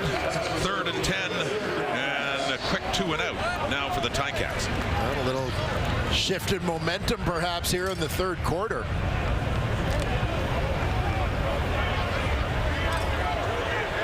This would be one of those instances where the Ticats would like to be able to get that run game going with James Butler, but no dice. I mentioned the comeback last week. They had 21 points in the 4th quarter. They were down 13 points against the Elks. Came back and won that by 8. Getting the ball back here. They have all the momentum of the 3rd quarter out. Returns to cross the 41. Offense back on Riders. Calling the plays, offensive coordinator Mark Mueller, who has some fond memories of the 1999 Ticats. We'll explain coming up. His parents would ship him out here to Hamilton so he could hang out with his grandfather and Ticats head coach Ron Lancaster. You know, he said every morning at 5 a.m. they'd drive together to the stadium. They'd leave about 8 or 9 at night. That was his favorite part, getting to pick his grandfather's brain. But during the day, he was the water boy. He played crib with the players. He told me he ate all their donuts. And he got a chance to spend some time last night with that 1999 team, and he said it was so great because they've all followed along in his journey from water boy to offensive coordinator of the Riders. Now, I asked him if there was one piece of advice that Ron Lancaster had given him that had stuck with him. He said, enjoy the game. If you don't, it's time to get out. Guys? Oh, what a terrific story, Claire. And yeah, the little general, Ron Lancaster, passed away many years ago, back in 2008. But the head coach of that team that last won the Grey Cup here in Hamilton, and what a legacy, too. I'm sure he'd be very proud to see how his son has turned out as the offensive coordinator. Yeah, no doubt. Mark Mueller, former star quarterback at the University of Regina, doing a terrific job in his coaching career. Pressure on Harris, gets it away a little behind the intended receiver, Samuel Emelis. So a 3rd and 7 is coming up here for the Riders. Ticats get a much-needed stop there, but you know, I'll just say I came to Hamilton in 2001 to play the last couple of years of my career, and I remember Mark Mueller being in the locker room then, always playing crib with the guys, and he was just kind of everybody's little brother in the locker room. Must have been something for him to come back here, of course, all business with the Roughriders. Seeing this celebration of that team that his grandpa coached in 1999. The punt moment's good, 15, hit hard, out of bounds by Roland Milligan. Well, Corey Mace, we asked him about this too, and about, you know, his players now seeing what Mark Mueller was like as just a little kid back in '99. It's important to him, which I always knew that was half the reason that he was going to be an amazing coach, is because he understands how great this league is.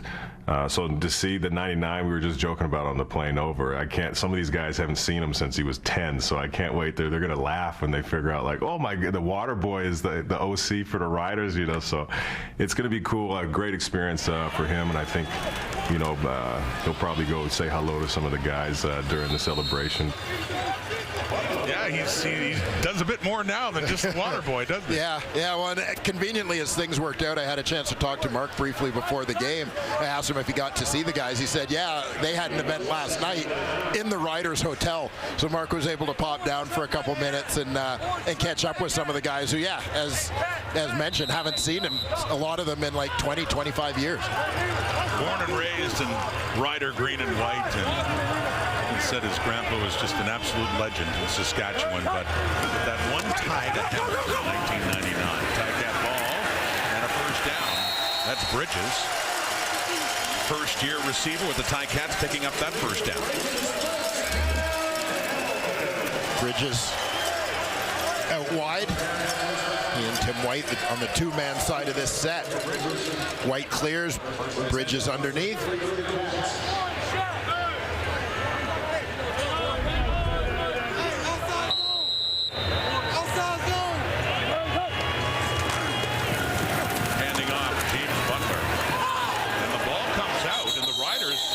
That they have it.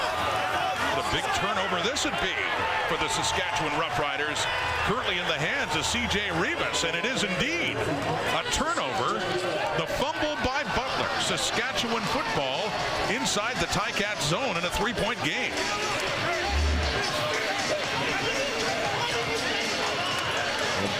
Butler with the cutback finds a little bit of a seam, but that hit, I believe it was Anthony Lanier, got a helmet or shoulder pad right on the ball. That left shoulder of Lanier right on the football as Rivas had Butler wrapped up. Lanier pops it loose. The helmetless Rivas comes up with the recovery. That is the first turnover of this game, and it already has the Riders in position to at least tie it. The nose of the ball close to the 35 of Hamilton. C.J. Rivas, the big fumble recovery, being forced there by Anthony Lanier. Jake Butler.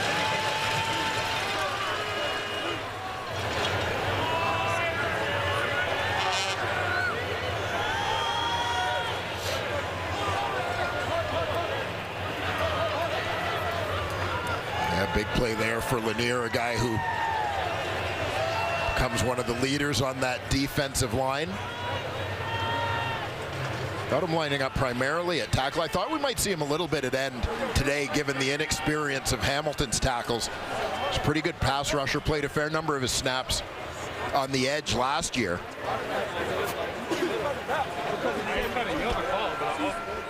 If you're wondering what I understand the discussion now is about C.J. Rivas continuing to play without his helmet. And there are rules about illegal participation. That's the discussion anyway, I'm told. He recovered the football without his helmet on. I mean, I understand the spirit of the rule. The spirit of the rule. It's not like he moved into the crowd to go get the ball.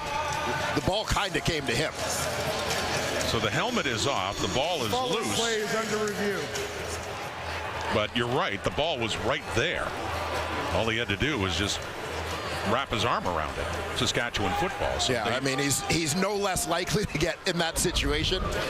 He is no less likely to get hurt, no more or less likely to get hurt, whether he recovers the ball or not. Your point would be, if without a helmet he had to run 5 yards and scoop it up, then they would have whistled it dead. Yeah.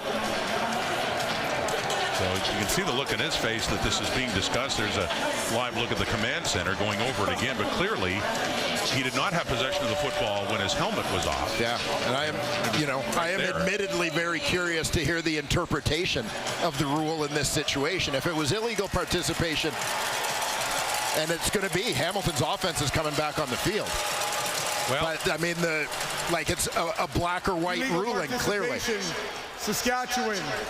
Player without a helmet played the loose ball. By rule, Hamilton's ball, first down. So in this case, it doesn't matter that the ball was right there. I see you rolling your eyes. Yeah, well, all he had to do was just tuck it in, and he didn't get up or anything like that. So yeah, and I will say, the officials are making the right call, and I understand why you have to make rules black or white. Right.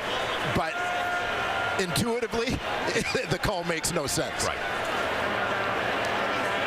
But to the letter of the law, a player without a helmet cannot take part in the game, and that obviously includes, as we just saw, grabbing a football that's loose and right beside him. So it is no turnover.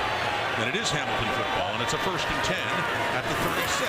They run a reverse, a flea flicker for Boley by Mitchell, and a wide open receiver. Keandre Smith tucks under one tackle, and how about that for the Ticats?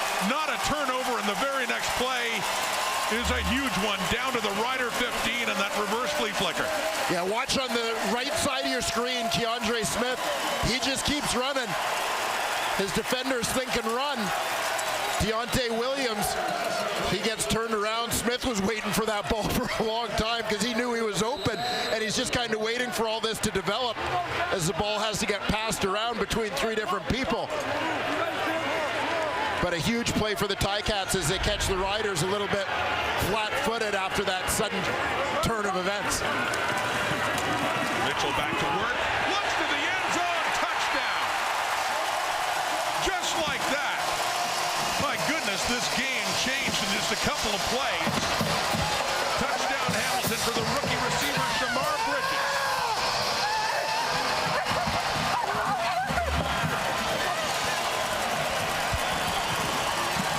And Bridges on the left side of your screen. Again, busting coverage. Left wide open in the end zone.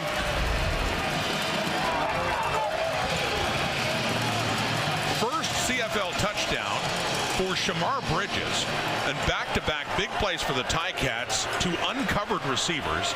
First the flea flicker and then wide open in the end zone. So things really unraveling for the Riders just when it looked like they had a turnover and a chance to at least tie the game. Instead, Leggio is out. And with this point after try, Constantino putting it down. It is good, and it is restored to a 10-point lead, 27-17. In the span of 3 plays, the turnover denied, big play downfield to Smith, and then into the end zone for Bridges for the Hamilton touchdown. Yeah, so keep an eye on Bridges in the field corner. Marcus Sales on that side. I think Sales gets caught up when he sees somebody else coming on that bubble route. He thinks the ball's going there and steps up. Meanwhile, Bridges has slipped in behind him.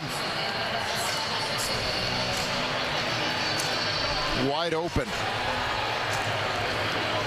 Uncertainty. The corner Sales peeking into the backfield. He thinks it's coming on like a bubble type screen to Tim White. Leaves Bridges alone. Bo Levi Mitchell throws the touchdown strike. The third touchdown pass of the night and the fourth in the season for Bo Levi Mitchell. You know, we often talk about that sudden change, going for the big play after a turnover.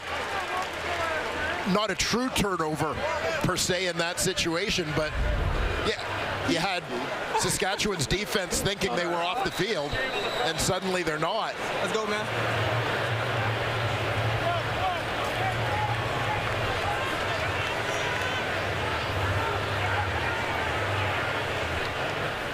That's a look at the referee, Richie Miller, and this is what just happened.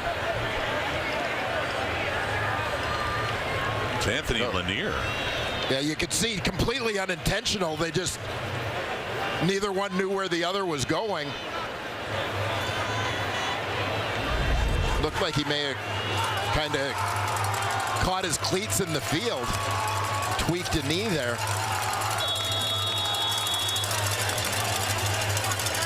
Running it off. And ready to resume play here. Kicking off from the 30 of the Ticats, up by 10 again. Alt. 35, 40. There's a bit of room to get up near the 45. Temper starting to flare again. Shoving after the fact here, but Saskatchewan takes over. Trevor Harris back on. Moments after he thought he and the offense should be on after a turnover that was denied because of that illegal participation call. Yeah, well, you think about the swing. When the score was 20-17, and they're getting the ball in immediate field goal range. You said it. They're in position to at least tie this game, and now suddenly they find it a 2-possession ball game again just a couple of plays later. So a new referee mentioned the injury to Richie Miller. So Mike Siona has been the umpire, now the referee in this game. Off to the left, off the play fake. And Joe Anjo, rookie receiver. A couple of big catches so far as he's inserted after the injury to Sean Bain, starting the second half. Yeah, you're going to see Ajo right to left in motion. Out to the flat. Nice move there. A good block by Emelis, knowing when to let go. Remember I mentioned that high jump record earlier? Yeah, he looks like he's not afraid of heights. He's bouncy. Sure. The new referee. Late third quarter, under a minute. Throwing again. Ajo. And nowhere to run this time. Trapped up in that first down play right around midfield.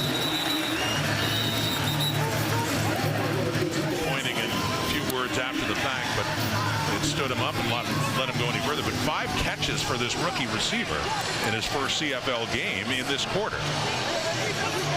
And as I mentioned, very underwhelming combine for this guy. And this is one of the guys that scouts were, I would say, most excited / curious to see at the combine. This is a kid who played as a true freshman at Clemson at the time when that was... They were really high on Yeah, I mean, that was the top program in the country at the time.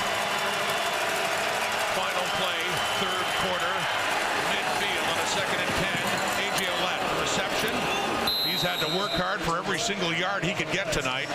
Not a first down. He gets it inside the Hamilton 50 and slow to get up. And that collision, Dexter Lawson looks like he got the worst of it as well, as he is still down and seems to be favoring his right leg.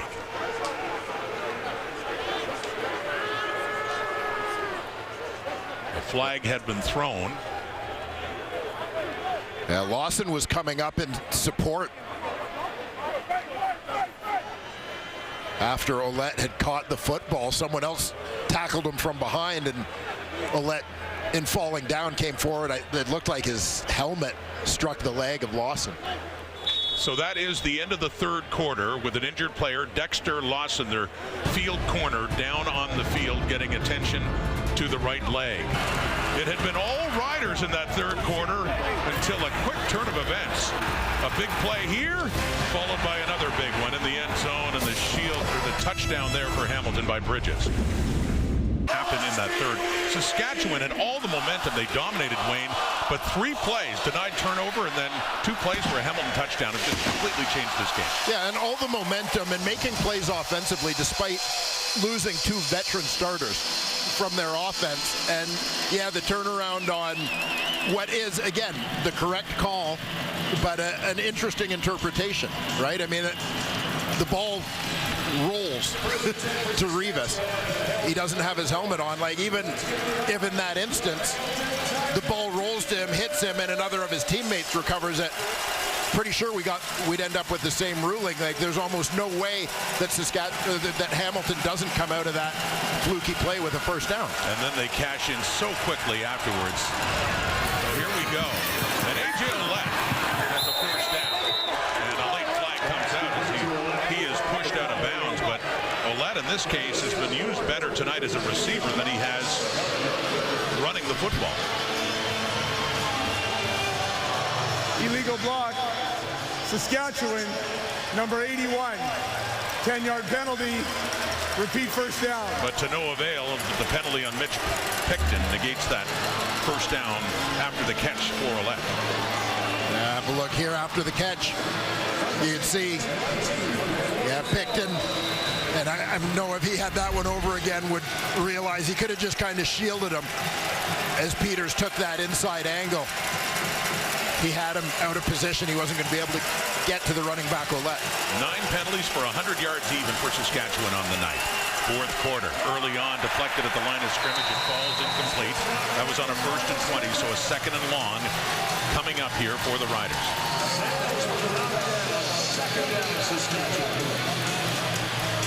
So, another tough break for Saskatchewan after a good first down play. They find themselves, as you said, in this very difficult hole of 2nd and 20.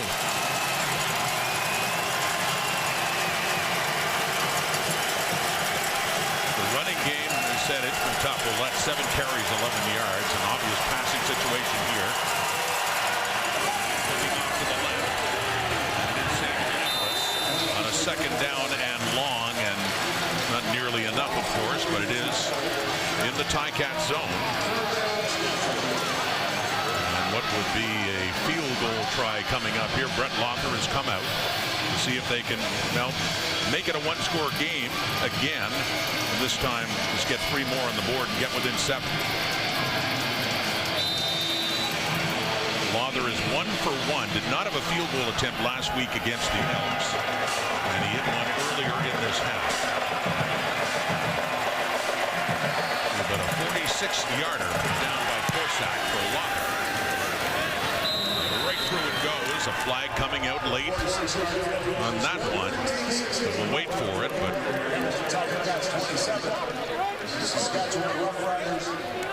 field goal for now for the Riders.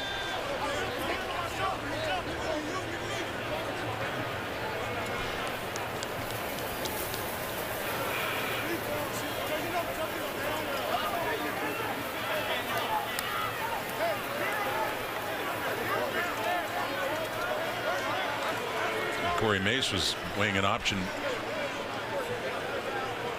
that would get them a first down.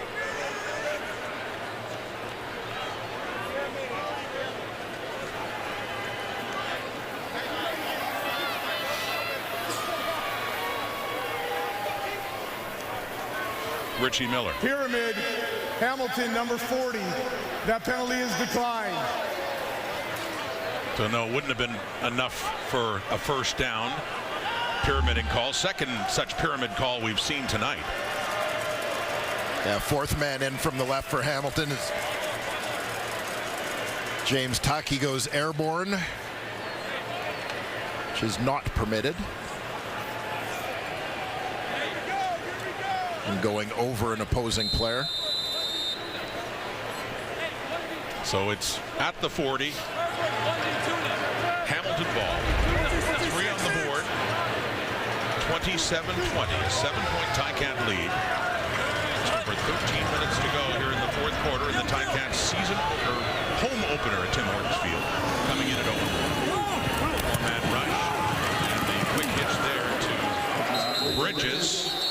Shamar Bridges, who just scored his first CFL touchdown.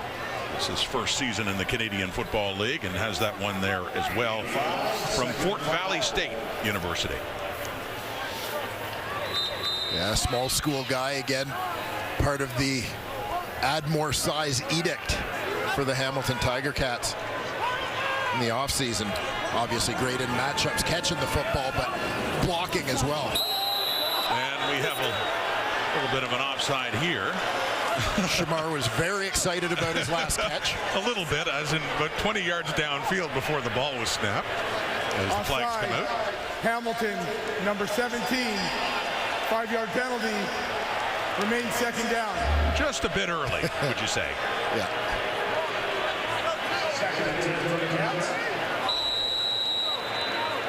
Yeah, he's working hard. Yeah. Why is nobody else running? I was going to say, you see that. Looks like a normal isolation replay, but consider there was no snap on that play. So now the Ticats have also, like the Riders, been penalized for 100 yards. Second and 10. Pressure on Mitchell. Gets rid of it, completes it, and his receiver right away, Tyler Ternowski, is decked and knocked down inside the 45 of Hamilton. And Jameer Thurman on this one. Heat-seeking missile. By an ex-teammate too, Jameer Thurman on that tackle. 8th different receiver used by Bo Levi Mitchell tonight. That's Nick Constantino back to punt again for the Ticats. Mario Alford. Riders down to score, and he loses control of the football. It went right through. He has no choice but just to fall on it at about the Saskatchewan 13. So they start deep in their zone, but they do have the ball after a good defensive play and a hard hit there by Jameer Thurman. Riders, fans in Hamilton enjoying opening night for the Ticats at Tim Hortons Field, and their team still leading at 27-20, one-score game. Riders take possession deep in their zone to the 13 for Trevor Harris. It is caught. It is endless, and it's across the 20 as well. It'll set up a second and short for the Riders. These two teams to meet again a week from today at Mosaic for what will be the Riders' home opener. The Riders doing a nice job here in the second half with their quick game. And keeping the pressure off of Trevor Harris. Receivers doing a pretty good job just taking what they're given on those quick hitters. It was 23 of 33 for 270. That touchdown pass from for Baker.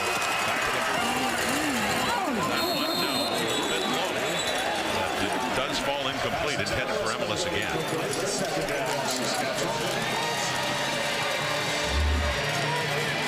Another tough adjustment. As you can see, Emilus was working towards the inside. He looked like he had a better shot at that than I initially thought. Looked like he had more momentum going to the inside, but there just didn't pull it in. Ball is up at the 24. 2nd and 10 now. Fans picking it up here. Tim Hortons Field. The defense out there, and Harris running out of time again. They've got him. Brandon Barlow had a bunch of sacks for the Argos last year. He was second only to Valerian Arimolade, and gets the heat on there, helped out by Nick Usher, who's had a good night defensively for the Ticats. Yeah, Barlow again towards the top left corner of your screen, working against Jamarcus Hardrick. And just a good job there to keep the motor running. You'll see right-hand side of your screen now. And just kind of a little jump move threw off the angle of the offensive tackle. One of 2 Argos up front. The other one, Dwayne Hendricks, is injured and out right now for Hamilton. Toronto last year. And of course that punt. And out of bounds around the 45, so a flag comes out. Brandon Barlow, new team, and a similar result. We saw a lot of this last year as he takes Harris down. Mark Washington, a fist bump. Moonlit skies, just a beautiful night here in Hamilton to get things started at home for the Tiger Cats. The last game here was between Montreal and Winnipeg. Grey Cup 110 last November.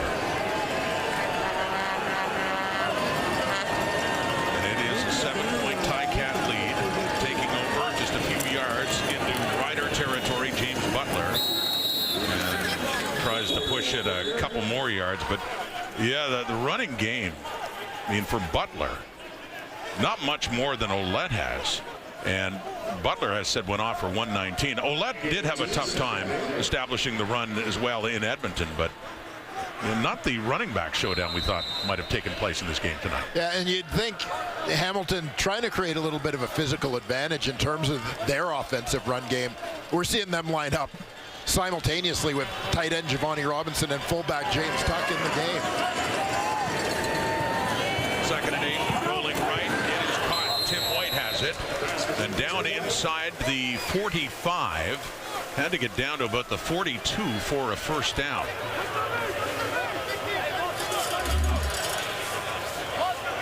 Very close. Yeah, credited with his furthest forward point of progress. Marcus Sales drove him back on the tackle, but close enough that you're going to see Taylor Powell and the short yardage team come in here, or should I call it Ante Litre and the short yardage team? Yeah, we do have a quarterback in Powell, but it's Litre again, the running back, taking it. Saw this earlier in the game, takes it. Well, boy, they got to him quickly. A flag is out. He needed a full yard, and he did not get much. Going to the right and hesitating, but of course a penalty could.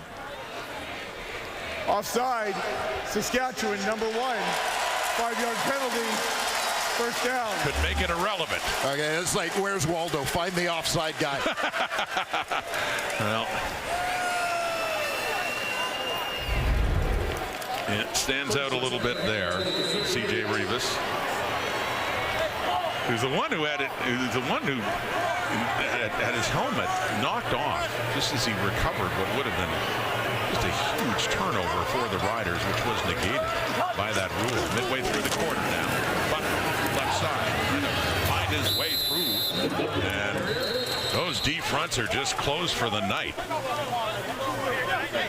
New offensive tackles in Bordner and Barrow. Quentin Barrow, Grand Valley State. Just like another member of that Ticat offensive line, Brandon Revenberg, and Bordner from Florida Atlantic. And And Grand Valley State has been pretty good to the CFL in terms of offensive linemen when you consider his current teammate, Brandon Revenberg, and of course, Hall of Famer Josh Burke. Just went into the Hall of Fame. Yep. Great years with the Alouettes, protecting Anthony Calvillo and doing a little bit of blocking up front for a guy named Mike Pringle, too. That one is caught by Bridges. A touchdown earlier in this match. So a third down coming up again here.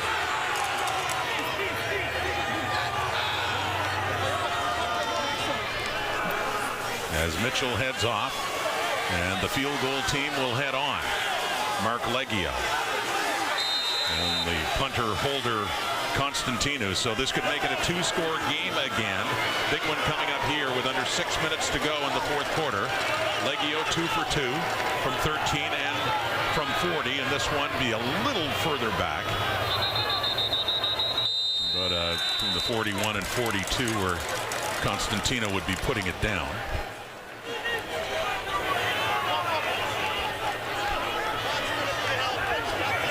Got a guy like Alford back there. We've seen this before.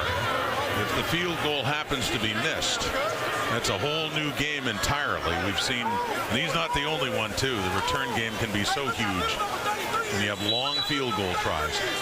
Yeah, as if the world of being a place kicker doesn't already come with enough pressure.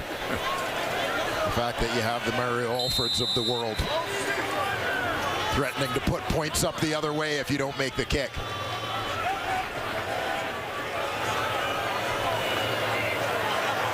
So Hamilton just took their second time out, so they can't challenge now the rest of the game. And that concern about a miss by Leggio, who goes 3 for 3, and we've got a 2-score game again.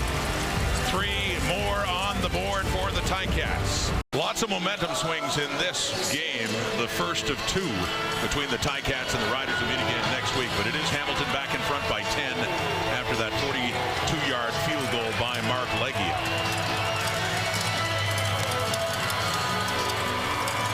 But the Riders have put up 21 points in the fourth quarter of every game so far this season. They did it last week when they needed to at 21 points in the fourth. They set up a draw to 11. As he gets up closer to the Rider 50. But yeah, they at one point had trailed the Elks by a couple of scores and came back to spoil the party in Edmonton as they celebrated their big anniversary. And Riders really impressive in the fourth. Of course, Sean Bain, who's now out of this game, hasn't played in the second half after he got hurt in the first. Back to 11. He's found some room running the football. His best carry of the night, as has the first down and has it down close to the Ticat 50.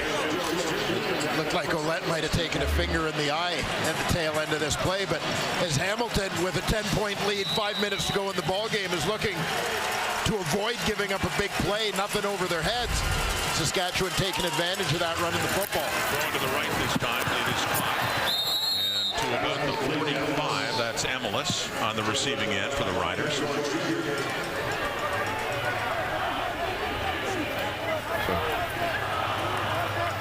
4:35 in the clock, and you have to think the Riders need, if not a touchdown, at least a field goal, get it down to a 1-score game again.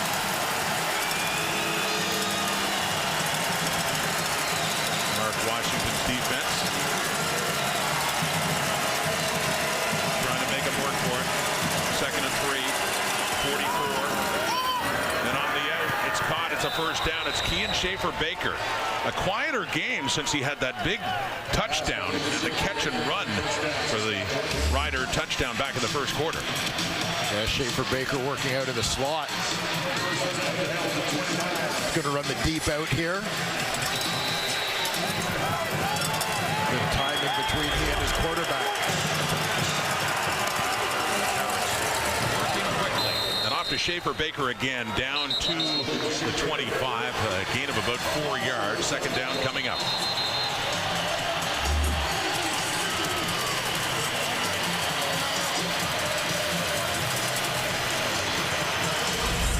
Effort there. Timeout, Saskatchewan. The fourth-year receiver. Corey Mace using his timeout while he can.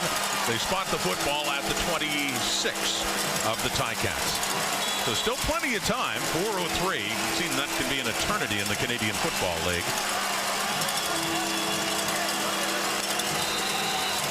At the very least in position to get it back to within 7, but they get down this deep.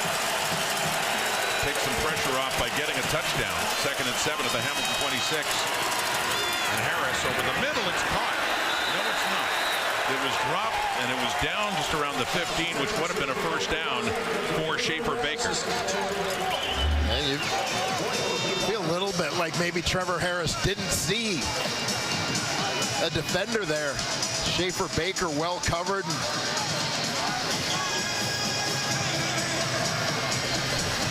Another defender, Trevor Hoyt, the linebacker, playing on the inside on that one, channeling former Ticats number 42, Rob Hitchcock, who we spoke to earlier today.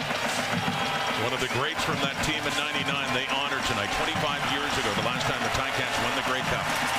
1999 team. So here's Lothar to make it back to a one-score game. Sends it. And inside the right upright. They certainly did need that. 3:40 on the clock in the 4th quarter as Harris heads off. But they do have it down to a 7-point lead again, and now up to the defense against Bo Levi Mitchell and this Tiger Cat offense that are going to try to run as much clock as they can. Well, and this is where it really stands out that the Tiger Cats, who were so good running the football last week in Calgary, have not been able to muster much in the run game here now at a time when they want to put their big team out on the field and grind it out. They haven't had much success there today. So a big stand the Riders will need here as Bo Levi Mitchell and the Ticat offense will scrimmage from the 40. 3.5 minutes. Opening night at Tim Hortons Field. In the home side, hang on against Saskatchewan. Running play. And coming in is Revis. You know, I talked about Bo Levi Mitchell, the veteran quarterback and the veteran head coach in Scott Milanovich. I think back to Milanovich's finest hour as a head coach, the 2012 Grey Cup, when his Argonauts won in his first year as head coach. And it was late in that game, it was pretty much in hand for the Argos, where the Calgary Stampeders put in a young quarterback. They took out Kevin Glenn, and that young QB threw a touchdown pass. And it was like a seed was planted in terms of Bo Levi Mitchell and the Grey Cup, which he won 2 years later and was the game's MVP. But an interesting convergence of two men now working together. Many years later, 12 years later for Mitchell. DeAndre Smith now gets it back. It's up to about the 45, but the warning is coming up, and a 3rd down is coming up as well. The Riders getting set to get the ball back, and they're going to need a touchdown. And home. That'll be Saskatchewan's home opener at Mosaic. These teams met only once last year. That was at Mosaic. That was won by Hamilton. So 2 returners deep for Saskatchewan here. They don't want the ball hitting the ground. Jared Stearns is there along with Alford. He's the one who will get it inside the 15. Alford, 22-yard line where he goes down. 2:11 on the clock. Here we go for Trevor Harris and the Saskatchewan offense down by 7 with a long field. They need to come. And this is where you're Saskatchewan. You wish you had Sean Bain, but you're certainly glad you have a veteran quarterback in Trevor Harris who understands how to manage the clock.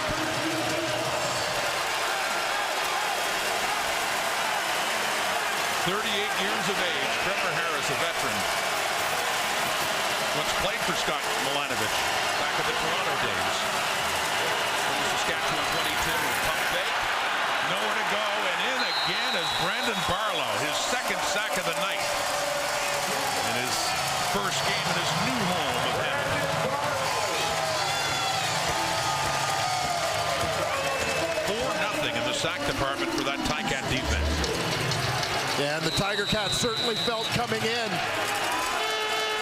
that they needed to get a lot out of their defensive line in this game. They needed to get to to Trevor Harris. 2nd and 17. It's caught by Stearns, who took a pop from Stavros Katsantonis. He is hurt. He hung on to the football for a first down, but they have already lost a receiver in Sean Bain, and Stearns has had a very good night. And just an awful sight to see. He was hit hard. All the credit in the world to Jareth Stearns in this situation, because he knows his team needs the catch. He knows Katsantonis is there. He takes an ugly hit. You see him grab his left knee right away. Watch the left leg. It's fully extended, and his heel gets caught in the ground.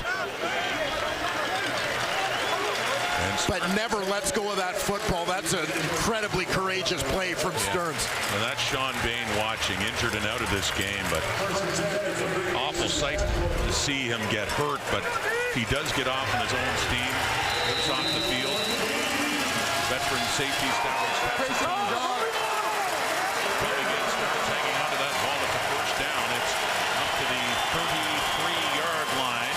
Harris working again. He's got it. Helmet comes off. But he caught the ball, and he is around the 35. That's another first down for the Riders on the move when they have to be. Yeah, the Riders picking up a couple of nice chunks of yardage there, back to back. Work in the middle of the field, first with Stearns, then with Emelis. From the 49, looking to the right, and nearly intercepted. Dexter Lawson was closer to it than the intended target, Mario Alford. And Lawson was close, able to get one hand onto it, just not able to haul it in. Yeah, Alford, the intended receiver, their return man, forced into the game at receiver because of the injuries. They figure, hey, one of the fastest guys on the field, let's try and take advantage of it. But Dexter Lawson Jr. was ready, well positioned on the play. We welcome viewers TSN 1 in for a finish right now. 1:24 on the clock in Hamilton. The Ticats leading by 7. Riders with the ball. Deep look, and a wide open receiver. It is caught by Schaefer Baker. Just what Saskatchewan needs. Down deep in the Ticat zone, inside the 25. First down, Riders. Yeah, so efficient has been this drive from the Riders. Plenty of time on the clock. Beautiful route from Schaefer Baker. Another one knowing the hit is coming, making the big grab. We got to finish. 1:15. Schaefer Baker again. And they got him tied up. Kyle Wilson in to get him, but another gain by Schaefer Baker to set up a second down and short, about 3 yards shy. They're down to about the 17-yard line. Saskatchewan trying to come back again. They were nearly in position to tie this game in the third quarter. 2nd and 3 from the 17. Low pass. It is caught. No, it's not. Calling it incomplete, Alford. Tried to cradle it as this was coming down. He's still arguing that he caught the football. Yeah, we'll take a closer look. Right away, Alford slides for it. That looks like a catch. Yeah, like it appeared that the little, like you can see the ball kind of pop up, but I think the pop up is his hands, from his hands to his body. It did not appear to hit the field. Under review. Had the hands underneath. And that would be for a first down.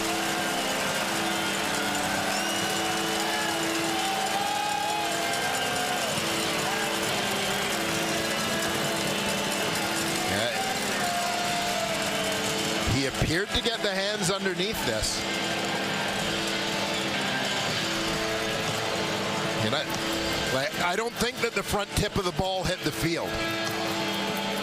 Like you can see where there's a little bit of space between his forearms. You know, and I think that from an officiating point of view, you had one call made by the official behind him waving incomplete. Incomplete pass. They look at it again. What a key moment this is. Alford, as you talked about, Dwayne, with the injuries at receiver, with Bain and with Stearns out. Normally just a returner. Mario Alford in,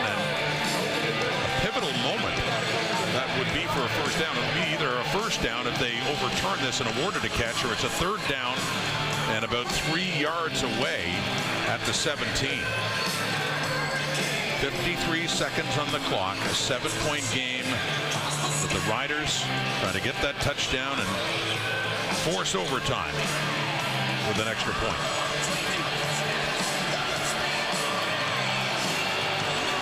Big call. They've taken a look at it. Here's the decision. The ruling on the field is overturned. There was a catch on the play down at the 10.5-yard line. First down. Fans here don't like it, but it looked like a catch for Alford. They overturn it. It is a catch. 10.5-yard line. So this is a 1st and 10.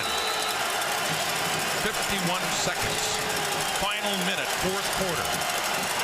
Harris with time. End zone. Touchdown. Touchdown Saskatchewan. At a time when they needed it so badly, it's touchdown number 2 on the night for Kean Schaefer-Baker. What a drive by the Saskatchewan Roughriders. Down 3 offensive starters in this game. Schaefer-Baker just bends into the hole. Twists his body back to make the grab on that one. And now a critical extra point for Brent Lawther. 43 on the clock. And keep that in mind, too. Talked about forcing overtime. Hamilton's offense still with a bit of time here, but first, Lawther, as you say, needs the extra point and gets it. So we get a tie ball game. Final minute, 30-30. But the Ticats will have the ball with 3/4 of a minute to work with after an 8-play, 88-yard drive in less than a minute and a half. Yeah, and here you're going to see Schaefer-Baker's just going to kind of bend this one into the middle. Soft coverage. There you see an open window.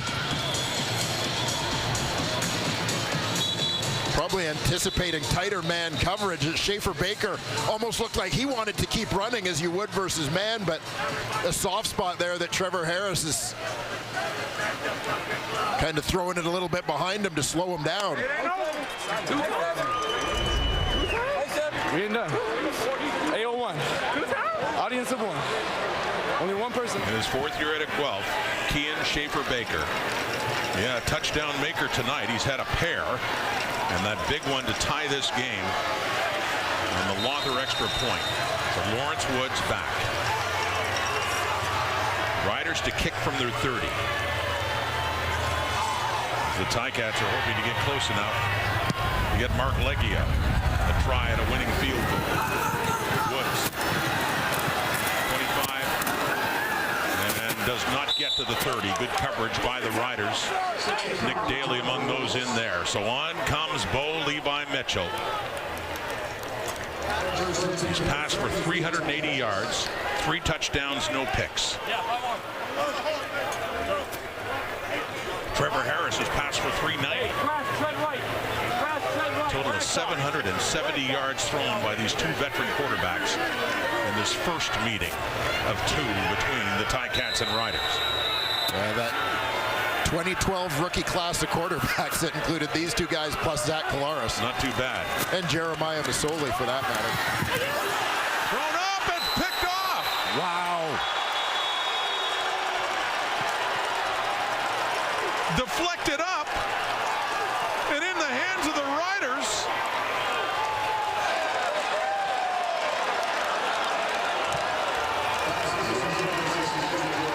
And a chance to win this game. What a bizarre turn right here on this pass from Mitchell. Yeah, Tim White, the intended receiver. We'll see exactly how this ball gets deflected up. Tries to make the sliding catch. Looks like it deflected off his legs. No. Off the hand. Pops straight up. C.J. Avery. Carter, please set the game clock to 33 seconds. 33 seconds on the game clock. What a bizarre twist as the Ticats were trying to get close enough to try a field goal. Instead, one pass pass deflects off Tim White. C.J. Avery takes it. He was ruled down, of course, but still, they're in field goal range now. 33 seconds on the clock. Saskatchewan with a chance to win this game. They keep it on the ground to Ouellette. Well, this is it. Protect the football. Get it in the best possible position. For your kicker, Brett Lothar. Some tough bounce. Yeah. In this game as Lothar gets ready again. Second down. 7 to go at the 34.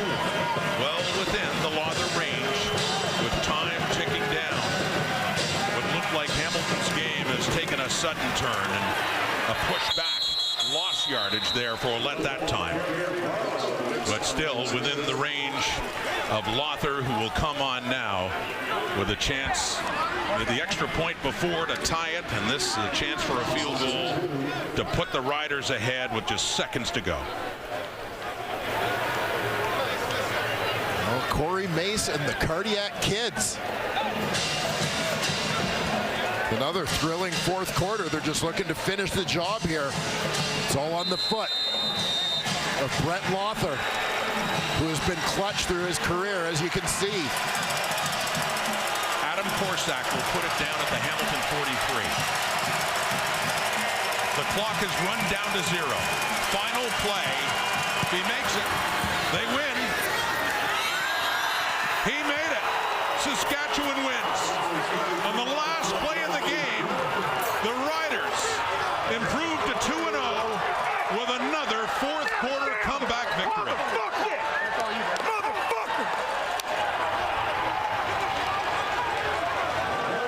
Jubilation for the green and white. Complete frustration for the home side when it appeared they had their home opener won. Brett Lothar, the hero, on the final play of the game. And there's no one in the league you'd want kicking the ball in that situation more than Brett Lothar, who's been money throughout his career. Series of big plays in the fourth quarter. And Corey Mace is 2-0.